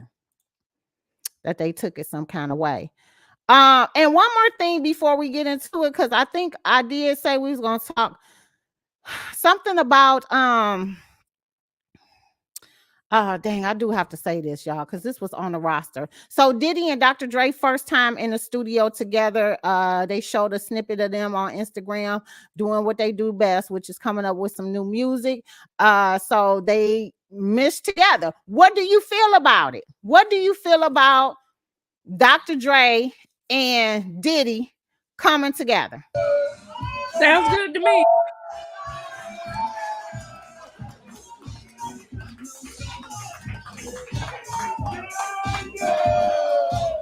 Well, let me tell you this. At first, I had to stop and think about it because this is the first time that Bad Boy and technically Death Row if that's what you want to go. What is meeting up together. But then I had to think about it. The real altercation was with Suge. It wasn't really with Dr. Dre. So I'm going to give this a pass. Big up to them for, coming together, working together to do something. I hope that is amazingly great. I don't know if this is supposed to be on his new album that's coming out, Brother Love album or whatever. I know he got that one single that he released or whatever. But, for them to be working together, now Snoop owns, Death Row, and Dr. Dre got his aftermath, and the whole thing with Bad Boy, he's back in the studio doing a whole new thing. So big ups to them. At first I was feeling indifferent about it, but I had to think about it. What say you? Everybody on the Curbsters saying awesome. Shantee, what y'all think about the whole thing together? I think it's good. I mean, nothing wrong with it. They both great producers. Yeah. Hopefully they don't put out no bullshit, Well, yeah, I mean, more power to them. Do your thing. Just don't no mumble rap, please and thanks. Okay. You hear me? No mumble Okay, rap. please no rumble rap. I'm agreeing with that. I'm so tired of it. We still in the speed thing, y'all, going over some headlines that might not be that important to you, but I'm bringing it to you anyway. Sarah Palin loses a special election for Alaska. I know you're happy, Joy. Alaska House seat. What? I'm not even going to read this, but the fact of the matter that she has the audacity to run for something else after she did what she did when she was in office before, or running for office or whatever. What do you think about this whole thing that she decided to come back?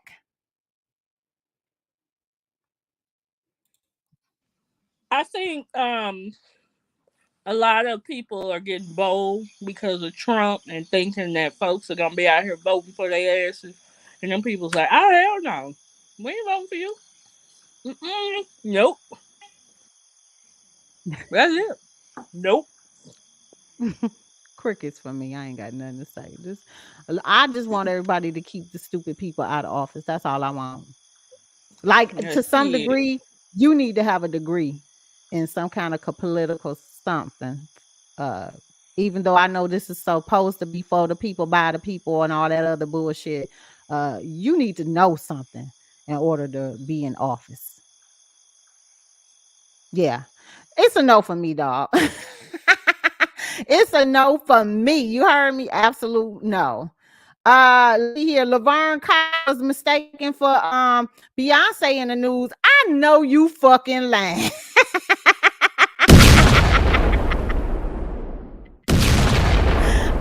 Who is out here mistaking Lavern Cox for some doggone Beyonce? Who doing that?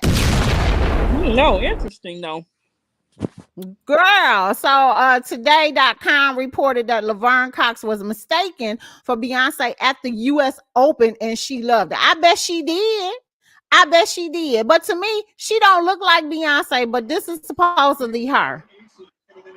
They saying that's her right there. That's Lavern.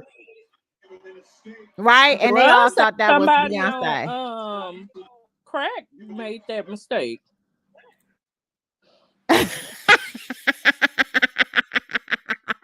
Lies. So same weave, maybe. That's all right. I didn't feel like she looked like Beyonce to me either.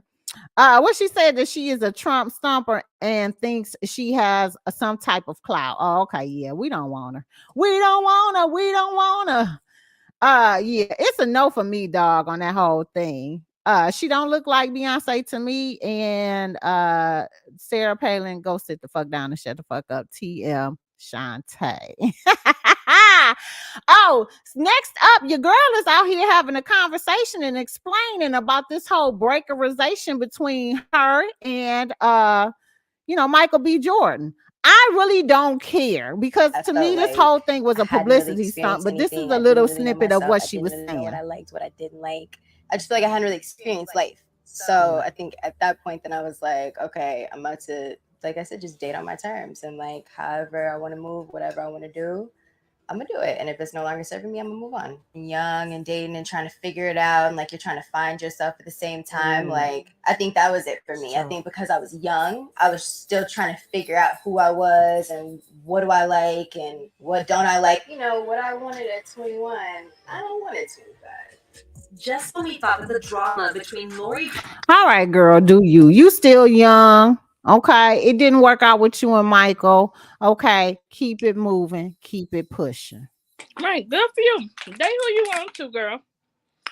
Yeah, do you? I mean, but I don't want to hear about it now. I wanted to hear about it back then when the whole thing came out. Like if you was gonna say something instead of just removing all the pictures off of the damn Instagram, and you should have said something then. And I had your mama and your stepdad out here conversating for you and making subliminal shots and shit about Michael. Like that shit was whack as hell to me. And you should know better because guess what? It's a lot of them out here that you was dating that should be talking some shit about your whack ass too.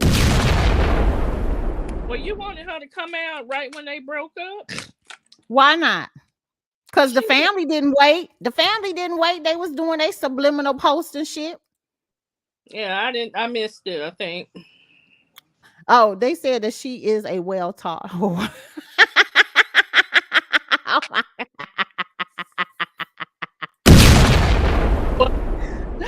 I'm dead.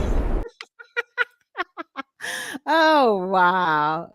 They're just the same shade in the fancy foundation. Lord have mercy.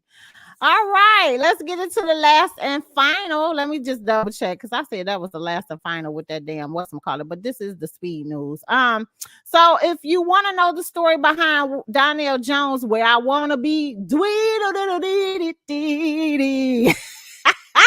I thought this was really good information for you guys to know because this was an actual factual true story. Let's take a listen. Donnell Jones. They think about where I want to be. How did that record come about? True story, man. That's what I was living. All these women that I couldn't get before, now they coming at me. They throwing themselves at me. Before I cheat on you, I'd rather just break up. You know what I'm saying? I didn't know how to say it to her, so I said, you know what? I'm going to write it. I didn't think the song was going to be a single or nothing like that. But these were the things that I was feeling in my heart, and I wanted to get it out. And that's how I got it out on record. Turned out to be one of the biggest records I made. And I know when she heard it, she knew exactly who you was talking about. The bad part about it is she knew it, her family knew it, everybody knew I wrote this song about us. It was bad that it happened like that, but at the end of the day, we still ended up staying together and we spent the money that came from that record. All right. Cheated, I bet you. He still cheated too. Lord. I sure bet he still cheated. He still cheated. He was over there like, Keisha Cole. I don't think that's what he did. Yeah, I like that song, but you know. Ooh. It was a good song. Y'all know that was a good one. Donnell Jones was good, y'all. This was good. That was good. All right, so that was it, you guys. That was the last of the whole information. I hope y'all enjoyed the live. Was there anything that I missed out on that we should have talked about? I think I did. We covered it all. And we already know about King Harris speaking out about, being released from jail and stuff like that, right? Everybody know about that? So, I mean, we touched on it. Y'all know he got locked up. Y'all know he said something about it, and then his dad came out and said something about it. So y'all know about that too, right? Yeah. Okay, perfect.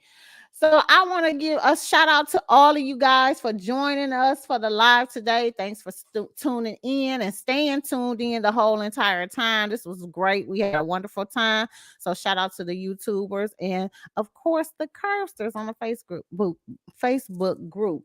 And don't forget, you guys, if you are interested in the book club, we started a Facebook page over there for the book club. Can you read or not? It's the title of the club. Y'all go over there. We already picked our first 2 books and we will be starting soon. I think I picked September 15th for the actual book to start, for you to start reading it. So you got some time if you haven't got the books yet. go ahead and purchase it so y'all can be ready when we go live and discuss about it. This was so much fun. I've been MIA for a while, and it was great being here on the Curb. Oh, well, thank you. I'm so glad you could join us, Jay and Jen. We like it when you come over and play with us. Okay. Yes, and I hope some of y'all do join the book club. Girl, we need some new people now. It's just been, the VIP. We need some new people. Yeah. Y'all come on. It'll be fun. Sixx gonna act a damn fool, I'm gonna shack the fool over there on the book club, because I'm telling y'all, the 2 books that we starting off with, all came from the doggone post. If y'all haven't seen it, I did post the 2 videos about the Marley family. So the first book is by Rita Marley, No Woman, No Cry. I got the book here. So if you guys haven't picked up the book, let me see if I can get it in the interview. Pick up the book, No Woman, No Cry. This is gonna be the first book that we read. But the video clippings that I got from Ashley, I follow her on YouTube. Y'all should follow her. She gives you the tea about these celebrities. And it don't be no BS. It be some stuff, because some of the celebrities' family have even commented on some of her stuff that she done, saying, you know what, you ended up telling the truth about it. She's funny, you guys. But she was spilling the tea about the Marley family that got me to like, oh, wait a minute, I got that book. I need to read that book. So this is going to be our first book. And then we got the second book. It just came in today, which was, I think Shantee remembered the son's name. I always forget his name. He was the Taimani. Thank you. Taimani Marley. Kai or Ty? KY. Oh, K. Okay. Kai.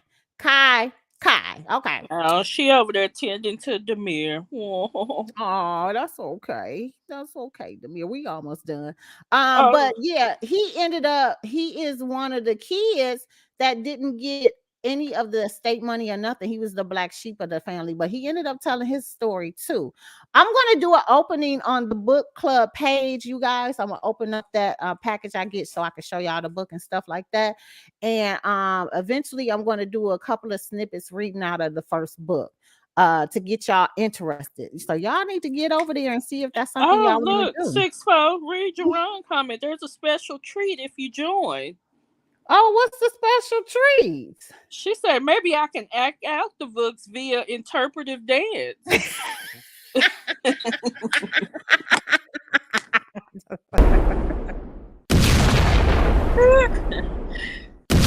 Are you going to do one of those? What, Jerron, do you know how to sign language, like the lady that bombarded that thing and she didn't know what she was talking about as she was signing? Well, that lady didn't know how to sign either, so she could just join right on. Girl, do your dance. Do your dance, girl. Yes, do your dance. Yes, okay. You're right. So y'all go and check out that page, y'all, and go listen to those 2. It's a part 1 and part 2 that Ashley did about the Marley family. That's what's piqued my interest, honey, and wanting to read these books. And then we can get into it and go live and talk about it. So yes, fun. I can't wait. I'm super excited about that. So what she said, my sign language includes lots of middle fingers. Oh Lord. You're right. A whole mess. Okay, a whole mess. So with that being said, my cursors, I want to thank my co-host Shawn the Gossip and Michelle Shantee. Y'all make sure to catch us next week when we go live again to bring y'all this celebrity tea and then some. And as always, we will see y'all in the chat. Peace out, everybody.